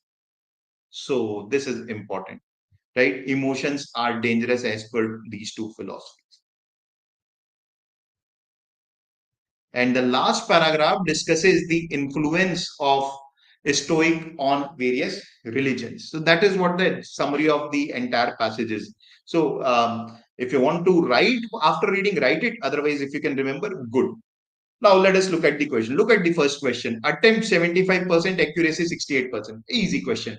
On the basis, which of the following statement can be regarded as true? There were no Stoics in India at the time of Roman civilization. Alien. India as a concept, not discussed, outside the scope of the passage. The Epicureans believed in controlling all emotions. All emotions is a very extreme word, this all. So can't be the answer, because this has another trap in it, extreme. The Stoic influences can be seen in multiple religions. Best defendable option. Entire last paragraph is discussing this fact. The Stoics valorize the pursuit of money, power, and sexual gratification. Opposite of what is being said. Complete opposite. Valorized means they in a way positively held this view about money, power, and sexual gratification. They were saying that it is not. So right answer, very easy to identify, is option 3. Next, which many people got wrong. Which one of the following statement would be an accurate inference from the example of Marcus Aurelius? So now if I have read fast, मेरे को थोड़ा सा ठीक से देखना पड़ेगा. छोड़ा तो मैंने नहीं था इसको, मेरे को, बट हो सकता है ठीक से देखना पड़े. Marcus Aurelius was humiliated by accusation of treason in front of the others. No, he was not humiliated. Because if you go back and read the passage, what is said is suppose, right? The first movement is this, then consider what could have happened if an army general accused Marcus Aurelius of treason in front of officer. So it is consider what would have happened. That means it did not happen. Author is asking you to consider. So first one is wrong. Second, was a Stoic whose philosophy survived in Roman era? Factually incorrect, not given in the passage. Marcus Aurelius was one of the leaders of the Roman army? Can't say. Marcus Aurelius plotted revenge in his quest for justice? No, definitely not, because this is again supposition कि ऐसा हुआ होता तो वैसा होता, ये तो नहीं. तो बचा तो अपने पास थर्ड. अब थोड़ा सा सोचना पड़ा एग्जाम में कि ऐसा है क्या. पॉसिबली है, यही बेस्ट अवेलेबल है, क्योंकि वो बोल रहा है कि सपोज वो पूरी आर्मी के सामने ऐसा बोला होता तो रिलेट कर सकता हूं कि हाँ ये होगा. लीडर एक आर्मी में इंसान तो है ही. At least the best option to mark is option number 3 because all other are incorrect, right. So perhaps that was the only problem in this question. Required bit of inference. Okay, next very easy question. I don't know why 38% got it right, and only 38% got it right. So what it is saying is that through meditation and right attitude, one allows emotion to happen to oneself, but one is advised to observe the emotions without necessarily acting on them. One achieves some distance and decides what has value and what does not have value. In this context, or in the context of the passage, which one of the following is not a possible implication? Not a possible implication. Look at option number 2. What is it talking about? Meditations allow certain out of body experiences. क्या है out of body experience? क्या है मतलब something that I have never felt? Where is it even talked about? This is taking the entire meaning in some other direction. Now everybody can start thinking out of body experience क्या है boss, कब मिलता है? हर किसी की अपनी अपनी definition है. दिस इज अ वेग answer. This can't be the right choice. I mean, but in this question it will be the right choice because it is asking me is not a possible implication. So anyways I have to find an option which is incorrect. So B is the incorrect one because ये तो नहीं बोला है passage में, right. तो ध्यान रखे whenever it is incorrect or wrong, so I will mark an option which has some trap in it, which has some elimination. जो हम बोल रहे थे उसमें कुछ गड़बड़ है, तो यूजुअली मैं जिसे एलिमिनेट करता हूं यहां पर तो उसे ही मार्क करूंगा इनकरेक्ट. ये बड़ा इंटरेस्टिंग है बॉस, इसको थोड़ा देखो कैसे सॉल्व करते हैं. which of the following statements, if false, could be seen as contradicting the facts and arguments in the passage? Look at accuracy, 26%. What is it asking? Which of the following, if false, could be seen as contradicting the facts argument in the passage? दुनिया इसमें घूम जाती है. ये बोल रहा है, ये पोल क्या रहा है? If false, contradicting. Simple thing. Question stem में अगर दो नेगेटिव वर्ड्स हैं तो look for the which of the following is correct as per the passage. फिर से सुन लो. क्वेश्चन स्टेम में अगर दो नेगेटिव वर्ड्स है, रिमेंबर मैथ्स में negative and negative make it positive. ये अगर क्वेश्चन स्टेम में दो नेगेटिव वर्ड्स है, there are two negative words in a question stem, then mathematically negative and negative make something positive. तो question आपसे ये पूछने की कोशिश कर रहा है which of the following is correct as per the passage. Simple. Here there are two negative words. Which of the following statement, if false, एक नेगेटिव मिला. Could be seen as contradicting, दो नेगेटिव मिला. मतलब बोल रहा है कि भैया ये चार में से कौन सा सही है, tell me. Which of the following four is correct as per the passage? Look at it, read and mark. Now if there are three negative elements or three negative words, which of the following statement, if false, could be seen as contradicting the facts arguments in the passage except, एक except भी डाल दिया लोग. तो इस case में क्या देखना, which of the following is incorrect. I hope you got it. Keep it simple. ठीक है, राइट. सो नेगेटिव और पॉजिटिव वर्ड्स के हिसाब से देखो. तो हमें बेसिकली ये ढूंढना है which of the following is correct. So let us look at the options. This is something which is correct as per the passage because they said that you should not indulge in the pleasure. Indulge word को वो बोला था नहीं करना चाहिए. ठीक है, so it is not desirable. Yes, it is given in the passage. Right answer is option 4. Right. Now I should pick up the speed. Okay, so the next one, this passage should be left. Read the first two the paragraphs. And the first two paragraphs doesn't give me much confidence about कि समझ में आया, थोड़ा बहुत आ गया, थोड़ा बहुत नहीं आया. सेकंड पैसेज ही है. आई वुड सजेस्ट कि छोड़ देते हैं, टाइम बचेगा तो आकर के कर लेंगे. एक आध क्वेश्चन होगा easy, but this is not DILR wherein मैं जुगाड़ से कुछ ऐसे ही कर दूं. ठीक है, मतलब मेरे को थोड़ा तो आइडिया होना चाहिए. एक बार क्वेश्चन अगर देख लेता हूं फर्स्ट वाला पूछ रहा है which one of the following statement best reflects the main argument of the fourth paragraph. आपका मन करता है तो फोर्थ पैराग्राफ को पढ़ करके मार्क कर दो, बिकॉज ये तो स्पेसिफिक हो गया. तो may be you could have attempted this question. Second is which one of the following statement contradicts the arguments of the passage. Now, if you have not understood what the arguments in the passages are, you can't attempt this question. Maybe the fifth one, जिसके पहले वाला तो फिर भी attempt हो जाता, because you could have read the fourth paragraph and marked it. Should be left. Which one of the following statement could be inferred as supporting the arguments of the passage? Seems that this was a relatively easy question. 50% got it right, but then only 26% attempted. That's the point. How will you know in mathematics you can perhaps know, but in VARC पता नहीं चल सकता ना कि ये वाला question easy without reading the passage. Okay, so ये तो ठीक है, except वाला question anyways छोड़ सकते हैं, ठीक है. So only way you could have done this is एक question बना लेते या फिर बाद में आकर के पूरा passage पढ़ लेते if you are left with the time. This is passage number 3, easiest one. Right. So when I read the first paragraph, it looks very interesting. The stories concerning the undead have always been with us. पहली line में ही बड़ा प्यार से उसने अपना opinion दे दिया, judgement दे दिया कि अनडेड के बारे में स्टोरीज तो हमारे पास हमेशा से रही है. तो कहानी का कॉन्टेक्स्ट समझ में आ गया that this is about undead from out of the primal darkness of mankind's earliest year. Now look at this. This is what I call it the skimming. Look at the first line. It says that these stories have always been with us. What will follow is it will tell you that how it has been with us. Fast पढ़ो ना उसको, क्यों slow पढ़ रहे, right? So this particular passage is about stories of undead, and author has said that it has been with us since earliest times. Then men moved to cities, cave से cities में आया, उसके साथ story city में आ गई. But now human beings, they started giving a form to the undead.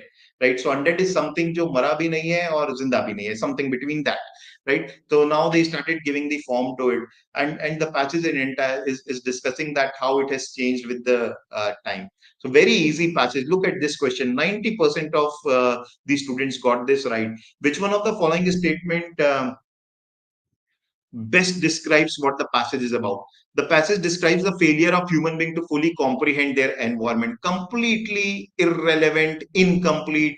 Whenever the main purpose is asked, then the content of the passage should be there. Content is undead. That content is not there. Can't be the answer.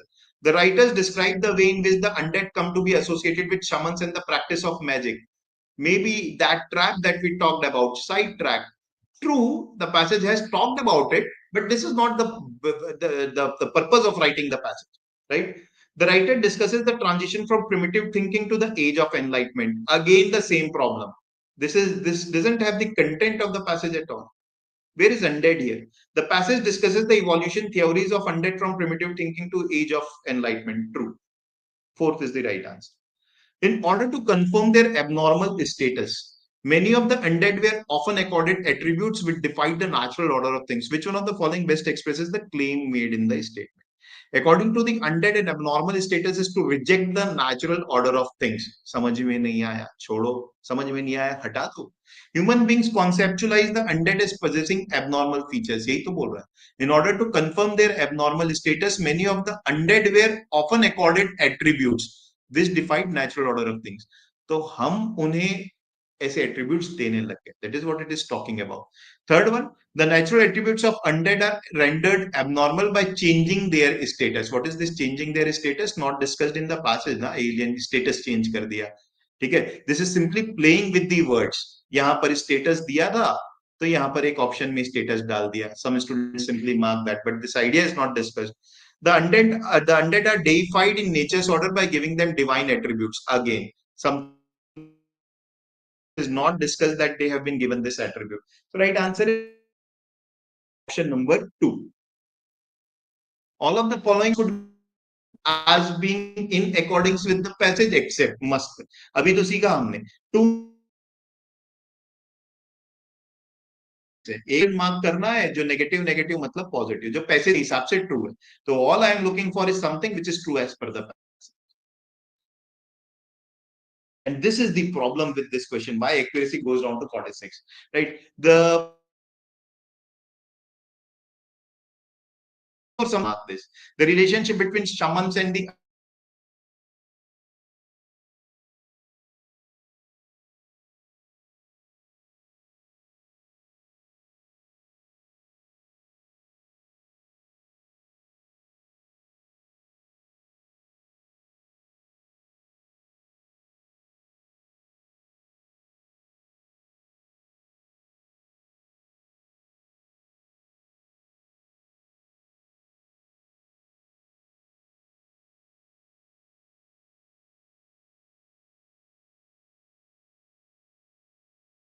of this particular passage?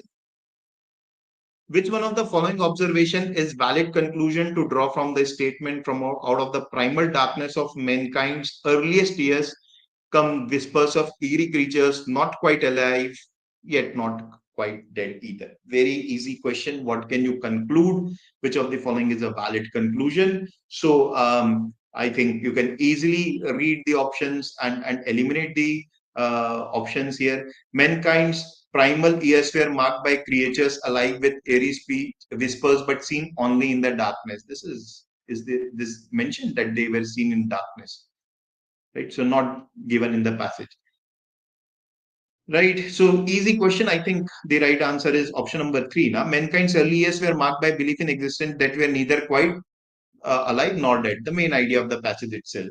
So right answer is 3. Let us look at the passage number 4. Very interesting passage. So it talks about the Chinese concept of a copy. They have 2 different concepts. One is fangzipine. I hope I'm pronouncing it right. The second concept is fuzipine, and both the concepts are discussed. This passage primarily discusses about the second concept more than the first one. So it says that the Chinese have 2 concepts of copies. Unlike the West, they believe that the exact reproduction of the original is as good as original. In the West, people feel insulted, but in China, they feel it is okay that if you are exactly reproducing the original, then there is nothing wrong in it, right? And then author goes on and gives us a couple of examples. So author says that in Japan, they build this temple every 20 years. And then author talks about Germany, that even in Germany, they are doing something year round. So author says that in a way, this is similar to what Japan is doing. The only difference is that Japan does it every 20 years and in Germany, they do it almost every time continuously. So this is discussed in the 4th paragraph, that it is fundamentally same. In the last paragraph, author talks about the why Asians have fewer reservations about cloning as compared to the Western world. So a simple passage, there was nothing complex in it. The questions might have been a bit challenging, of course. Like, for example, the first one, very confusing. Which one of the following statement does not correctly expresses the similarity between the I Grand Shrine and the Cathedral of Fribourg Minster? Does not correctly expresses. Now you have to read the 2 things very closely. Nothing is given directly. Both were built as places of worship. ठीक है, लग तो रहा है. Both can be regarded as very old structures. ये तो है, definitely बोला है. एक तो 1700 का, and then the other one in the case of Germany, you can infer it because it says that somewhere medieval word has been used. Of course, attempts are made to preserve the stones from the Middle Ages for as long as possible. That means it was constructed in Middle Ages, so we can say that. Both are continually undergoing restoration. So ये भी पढ़ के तो लगता है कि हाँ तो जा रहा है, restoration हो रहा है. Both will one day be completely rebuilt. एक तो हर 20 year में right from the scratch हो ही रहा है ना. Japan वाला is getting built right from scratch every 20 year. The second one is continuously getting revamped. So there will be one day when everything will be, new kind of. So even this is true. So this is becoming a bit confusing, right? So so this will require a closer observation. So you may like to attempt it or leave it at this point in time because it is creating doubt in your mind. So your choice. But if you read it closely, then this would be the right answer. Option number 3. Both are continually undergoing restoration. No. One is going continually restoration, the other is getting built every 20 years. So right answer is option 3. Okay. The value that modern West assigns to an unassailable original has resulted in all of the following, except it allows regular employment for certain craftsmen. Again, an inference-based question. Yeah, it has allowed for in West, if you have read it properly, it talks about that in Germany, the work goes on year round. So we can say that a regular employment for certain craftsmen. But then this is a far-fetched inference, and I can understand that why accuracy is 18%. I'm sure that many would have marked 1 as the answer because वो तो बोला नहीं है कुछ. So बिल्कुल, if you have got 1, then there is nothing not a big deal about it. That is a mistake that you can commit, right? It discourages them from making interventions in ancient art. ठीक है, that is something you can say that ये तो बोला है, ठीक है, so this can't be the answer. It discourages them from carrying out human cloning. Now this is actually the right answer. It discourages them from carrying out human cloning. This is the right answer, because this is not with respect to unassailable original. This is talked with respect to the religion more than the unassailable original. Unassailable original is one paragraph before that, right? But as I said, this mistake अगर हो गया तो चलेगा, because the first वाला थोड़ा तो tricky था, so question was difficult, right? No doubt about it. This was a simple question. Which one of the following scenario is unlikely to follow the arguments in the passage? So passage says that in 17th century, this was not the case. In the Western world, even in the 17th century, they were making some interventions in the painting. So they were okay with changing the original in the 17th century. Right. So that is why the answer is 3 here. That which of the following is unlikely to follow is third. That they adhere to this view that we have to be true to the original. So this is right. Okay. Based on the passage, which one of the following copies would a Chinese museum be unlikely to consider as having less value than original? Remember, China, the exact copy is considered to be fine. Exact copy is considered to be fine. Reproduction of that is considered to be fine. Right. So first option, Pablo Picasso's painting of Vincent van Gogh's original painting, identical in every respect. True. They won't have any problem with that. Next one, Pablo Picasso's painting of Vincent van Gogh's original bearing Picasso's signature, not being discussed in the passage. Right? Miniaturized copy is the first one. The out of the two concept, that is the first one. So it has nothing more has been discussed about that concept. So we can remove that. Photograph, no, fourth option is completely alien, not there in the passage. So this was easy. First one is the right answer. So out of the 4 passages, you could have solved 3. Out of those 12 questions, maybe you could have attempted, leave 1 or 2 questions, maybe you could have attempted 10.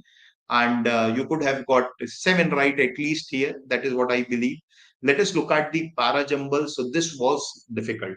I think we should first look at para summary, because as I said, these are the easier ones. So I don't know why 41% got it. Only 41% got it right. So let us look at what is this talking about. Petitioning is an expeditious democratic tradition used frequently in prior centuries, by which citizens can bring issues directly to the government. As expression of collective voice, they support procedural democracy by shaping agendas. They can also recruit citizens to causes, give voices to the voteless, and apply this. So basically, it is talking about petitioning. First few lines talk about petitioning in positive manner. Then, by contrast, elections are limited in several aspects. Now, author has introduced another element, elections. And elections ko author is saying limited. That means negative in nature. And then author goes on to say, by elections are limited in several aspects. And then author discusses why it is limited. They involve only a few candidates and thus fall far short of representative democracy. Further, voters' choices are not specific to particular policies or laws, and elections are episodic, whereas the voice of the people need to be heard and integrated constantly into democratic government. So what it is about petitioning and election, author has talked about that petitioning is better than election. Perhaps it will help elections in a better way, right? So first one, citizens become less inclined to petitioning as it enables vocal citizens. Completely opposite of what is being said. Less inclined is completely opposite.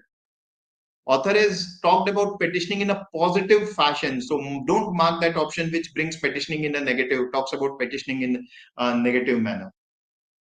Right. Petitioning has been important to democratic functioning as it supplements the electoral process by enabling ongoing engagement with the government. Good choice. Can't find anything wrong in it. Let me go to the third one. By giving citizens greater control over shaping political and democratic agendas, political petitionings are invaluable. Problem number 1. Invaluable is bit extreme. Okay. As they represent an ideal form, definitely extreme. ऐसा तो बोला ही नहीं है, बिल्कुल हटा दो. Petitioning is definitely more representative. हटा दो. Tone mismatch. He has not given any concrete stance. Wrong. So 2, which was not a bad choice, I said ki ho sakta hai, becomes the automatic choice now because other 3 gets eliminated. Okay, let us look at the next para summary question. So this is a para summary question wherein many students got it right. Those who attempted, 55% got it right. So what it is talks about that it's not that the modern historians of medieval Africa have been ignorant, but about the context between Ethiopia and Europe. They just had the power dynamic reversed. So it says that modern historians have not been ignorant. They had the power dynamic reverse. So they were not ignorant. They knew about it, but they reversed it. The traditional narrative stressed Ethiopia as weak and in trouble in face of aggression from external forces. So Ethiopia sought military assistance from their fellow Christians to the north. But the real story, this is important, because here the author's opinion lies. But the real story buried in plain sight in medieval diplomatic text. बोल रहा है सामने सामने दिख रहा है और नहीं देखा, buried in plain sight. Simply had not been put together by modern scholars. वो उसको ध्यान नहीं दिया. Modern scholars did not put it together. Then what is it? It says that recent research pushes scholars of medieval Europe to Europe a much more richly connected medieval world. बोल रहा है उन्होंने सब गलत सलत देखा. पावर डायनेमिक्स रिवर्स है. ये तो थे वेल कनेक्टेड थे ये यूथोपिया के लोग. ठीक है. Let us look at the options. Medieval texts have documented how a strong connection between Christian communities of Ethiopia and Europe were invaluable. What is this? Invaluable in establishing military and trade links between the two civilizations. Where is author's opinion? है ही नहीं. Author तो ये बोला तुमने गलत देखा था, तुम गलत चीज बताते आ रहे हो. ऑप्शन में वो तो होना ही चाहिए कि मॉडर्न हिस्टोरियंस ने गलत देखा था, वो सही नहीं देखे थे. वो तो है ही नहीं इसमें. It's not there. Historians were under the illusion, चलो ये पार्ट तो है एटलीस्ट सेकंड वाले में, that Ethiopia needed military protection from their neighbors, but in fact the country had close commercial and religious connection with them. चलो ठीक है, decent option हो सकता है answer. Medieval texts have been cherry picked to promote a view of Ethiopia as weak and in need of Europe's military help with aggressive neighbors. But recent studies reveal it was a well-connected and outward-looking culture. Good option. Every element being picked is there. It was cherry picked means deliberately किया, बोला भी है, plain sight में था, नहीं देखा. They were not ignorant. They just got it reversed. Okay. So fourth option, medieval historical sources selectively promoted the narrative that powerful European forces were called on to protect weak African civilization. But this is far from reality. ये तो बहुत ही broad है, एक country के बारे में बात किया है. तो fourth is broad as if generalising what used to happen. So right answer is option number 3 here, because that has more I must say a better summary of whatever thing is given in the passage. Plus if you now look at option number 2, the religious connections with them, पता नहीं, diplomacy, faith and commerce को मैं religious से कैसे connect करूं, उससे better outward looking culture है, less debatable. ठीक है. सो this is the next para summary. Okay, right. So choose the option that best captures again. So all that we think about how the life hangs together is really some kind of illusion that we have perpetrated on ourselves because of our limited vision. बोल रहा है जिंदगी को हम जैसे देखते हैं हमारे लिमिटेड विजन के वजह से, we have created an illusion out of it. What appeared to be an inanimate object, such as stones, turned out not to be alive in the same way that we are, but also in many infinitesimal way to be affected by stimuli just as humans are. The distinction between animate and inanimate simply cannot be made when you enter the world of quantum mechanics and try to determine how this apparent subatomic particle of which you and everything else in our universe is composed are all tied together. The point is that physics and metaphysics show that there is a pattern to the universe that goes beyond our capacity to grasp it, our brains. So what the passage is about? Passage is about animate and inanimate objects. It says that we as human beings are not able to see, but there is similarity in them. We feel that the two things are different, but when we enter the realm of metaphysics, everything becomes same. There is no distinction. Distinction cannot be made, right? So quantum physics,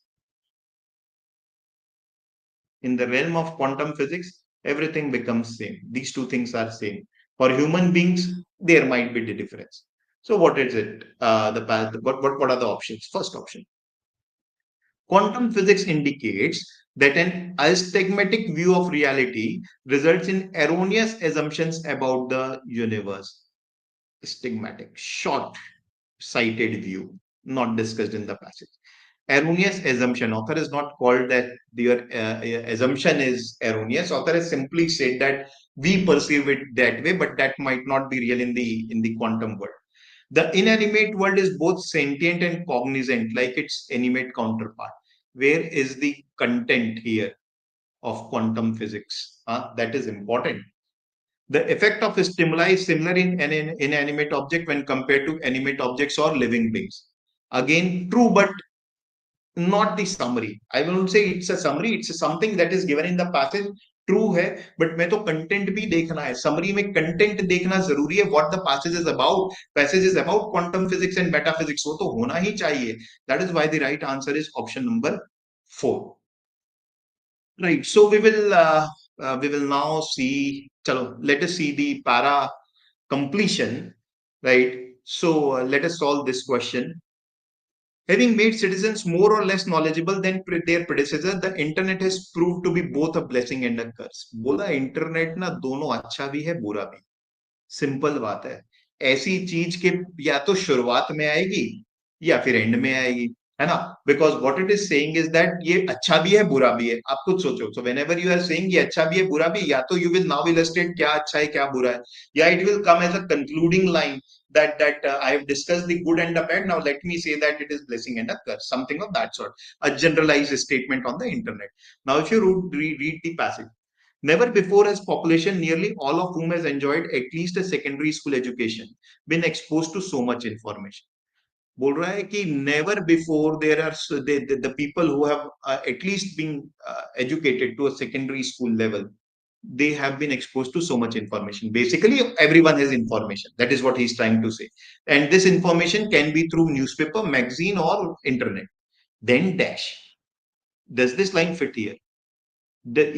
Right now, the internet has not even been introduced. I understand that YouTube, Google, and Facebook have been discussed, but they have been discussed as a source of information rather than internet alone. So it can't come here. So opening में तो है नहीं. Yet it is not clear that people today are more knowledgeable. ये perfect भी है ना. It says that people have so much information, but they are not more knowledgeable. So that flow is maintained. So one में तो कुछ नहीं आ रहा है. Absolutely clear. Contemporary advances in technology offered more serious and inquisitive students access to realms of knowledge previously unimaginable and unavailable. Now it has introduced technology. So now maybe internet can come in form of technology. Dash. But such readily available knowledge. But I don't think it will come here because this is so good continuation of the idea being discussed in the previous line. So previous line talks about that advancement in technology offered more serious and inquisitive students access to the knowledge that was not available previously. But such readily available knowledge leads many more students away from serious studies. So that flow is getting maintained. Don't think that two will come here, right? Then I go on and read the next line, and toward the inability to write effectively and grammatically, dash can come here. It has let people choose sources that reinforce their opinion rather than encouraging them to question their inherited belief. So everything is being talked about here that internet से information तो मिला, फिर बोला knowledge भी मिल जा रहा है, but वो serious चीजों से दूर होते जा रहे हैं. अच्छा बुरा ऐसा maintain करके चलता रहा. इस statement में भी वैसा ही कुछ कर रहा है. It has led people to choose sources. बोल रहा है आपको allow तो कर रहा है, choose कर लो अपने sources, but ये sources are reinforcing your opinion and not encouraging you to question them. So once again, good bad.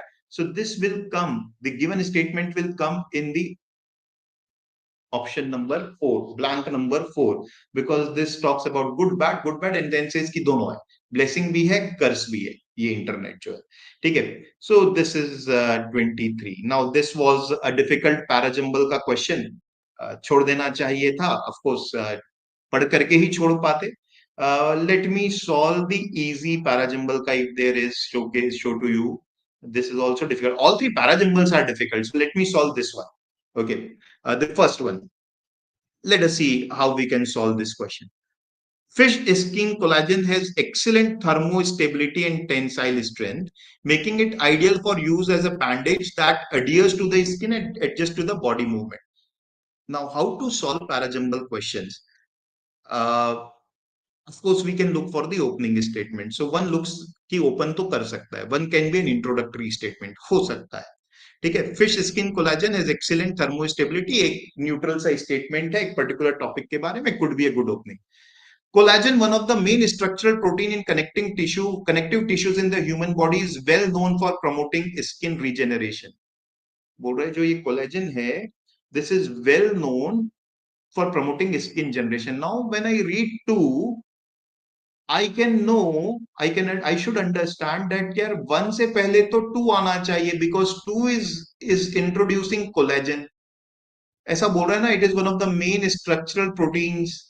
It is well known for promoting skin generation. तो एक broad term collagen आया, फिर उसके बाद fish skin में आया. ये होगा ना कि the other way around. So 2 should come before 1, exactly before 1. That I am not saying right now. But ये 1 तो introductory नहीं होगा. इसको हटा देता हूँ. तो introductory can now be 2. Fish skin swims in here. Swims in here बोल रहा है fish skin swims in here. अब ये swims in here को समझना पड़ेगा. Swims in here का मतलब है अब पिक्चर में fish skin आता है. तो 3 can't be the introductory because this will come after something. Fish skin swims in here means now fish skin is coming into the picture. So 3 can't be the introductory statement. Maybe look at 4. The risk of introducing disease agents in the other species through the use of pig and cow collagen proteins for wound healing has inhibited its broader application in the medical field. So once again, now here the collagen is talked about, but it is talked about of pig and cow. So specific aa gaya. So 2 should be the first statement. Introductory would be 2. Now look at 3. 3 talks about fish skin swims in here. Fish skin अब picture में आता है, यानी इसके पहले picture में कोई और रहा होगा, वो काम नहीं कर रहा होगा. वो कौन रहा होगा? वो पिग एंड काउ कोलेजन रहा होगा, क्योंकि वो काम नहीं कर रहा है. क्यों काम नहीं कर रहा है? Is mentioned here. The risk of introducing disease agents into other species through the use of pig and cow collagen proteins for wound healing has inhibited its broader application. बोल रहा प्रॉब्लम है यहाँ, हम डिजीज एजेंट्स को introduce कर सकते हैं, तो there is a problem, right? तो क्योंकि प्रॉब्लम है, now fish skin comes into the picture. Why it comes into the picture? Because the bacteria that affect fish are different for most human pathogens. इनके बीच में difference है. Fish को जो bacteria affect करते हैं और ह्यूमंस को जो बैक्टीरिया अफेक्ट करते हैं, इनमें अंतर है. तो ये काम कर सकते हैं. फिर 1 उसका एडवांटेज ही बता रहा है. तो 2 4 3 1 is the right choice. All right. So I hope that you have got the gist of how to attempt the various type of questions. Of course, practice will take you there. So yeah, so all I have to say for this particular paper is that maybe 6 to 7 questions getting right in RC, maybe 16 17 ka score in reading comprehension, and 8 to 10 ka score in verbal ability wouldn't have been difficult. Around 28 29 30 marks would have fetched you 90 percentile, as we have already seen. So that is it from my side. I will take the questions now. अगर आपके पास कुछ questions हैं तो I will take them.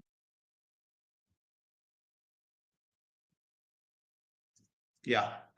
And guys, so the next RT99 will be starting, the next phase of RT99. I'm sure that already it has been announced to you. I am reiterating that it will start in the month of August. हम अगला phase start करेंगे. Online, offline phase सब modes में वो होगा. So till that time, I'm sure that you have got the gist of how to attempt every section. कैसे करना है, ठीक है? So that is it from my side. I am open to take the questions though. Right answer was 2 though. किसका right answer 2 था?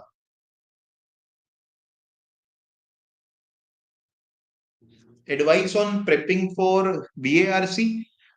With it, the advice is everyday reading is essential.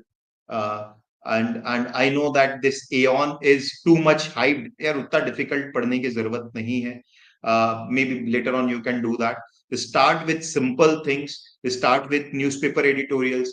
Start with the books on the genres that you enjoy, but make it a point that you read 30-40 minutes daily. If you can read from diverse sources, it is good. Don't fall into that trap of that. I have heard that senior saying कि on essays पढ़ उससे English improve हो जाएगा. ये सब फिजूल की बातें हैं. मैं तो बता रहा हूँ, आप बस 30-40 मिनट्स रोज कुछ पढ़ लोगे तो भी काम आपका हो जाएगा. ठीक है. या विदित 19th का सेकंड ही था. अगर मेरे से गलती से कुछ मार्क हो गया होगा तो लेट मी करेक्ट. 19th का answer was second only. I have now shared the unshared the screen. Okay. So हमें रीडिंग जरूरी है. And then once you take the mock, once you practice the questions, I'm sure that you will get few questions wrong. The important thing is analyzing those mistakes and trying to understand where is the gap. आपका gap और जो examiner है, जो passage solve जिस तरीके से किया गया है उस थॉट प्रोसेस में where is the gap. Try to understand that gap. Make notes of the mistake that you have been committing. Trust me, after 5 to 7 mocks, you will see the difference if you make the notes of the mistake that you are committing.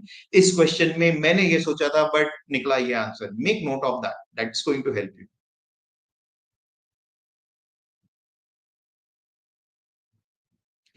Right?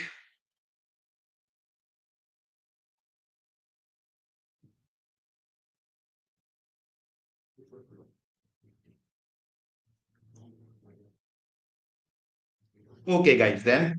So let me wrap it up.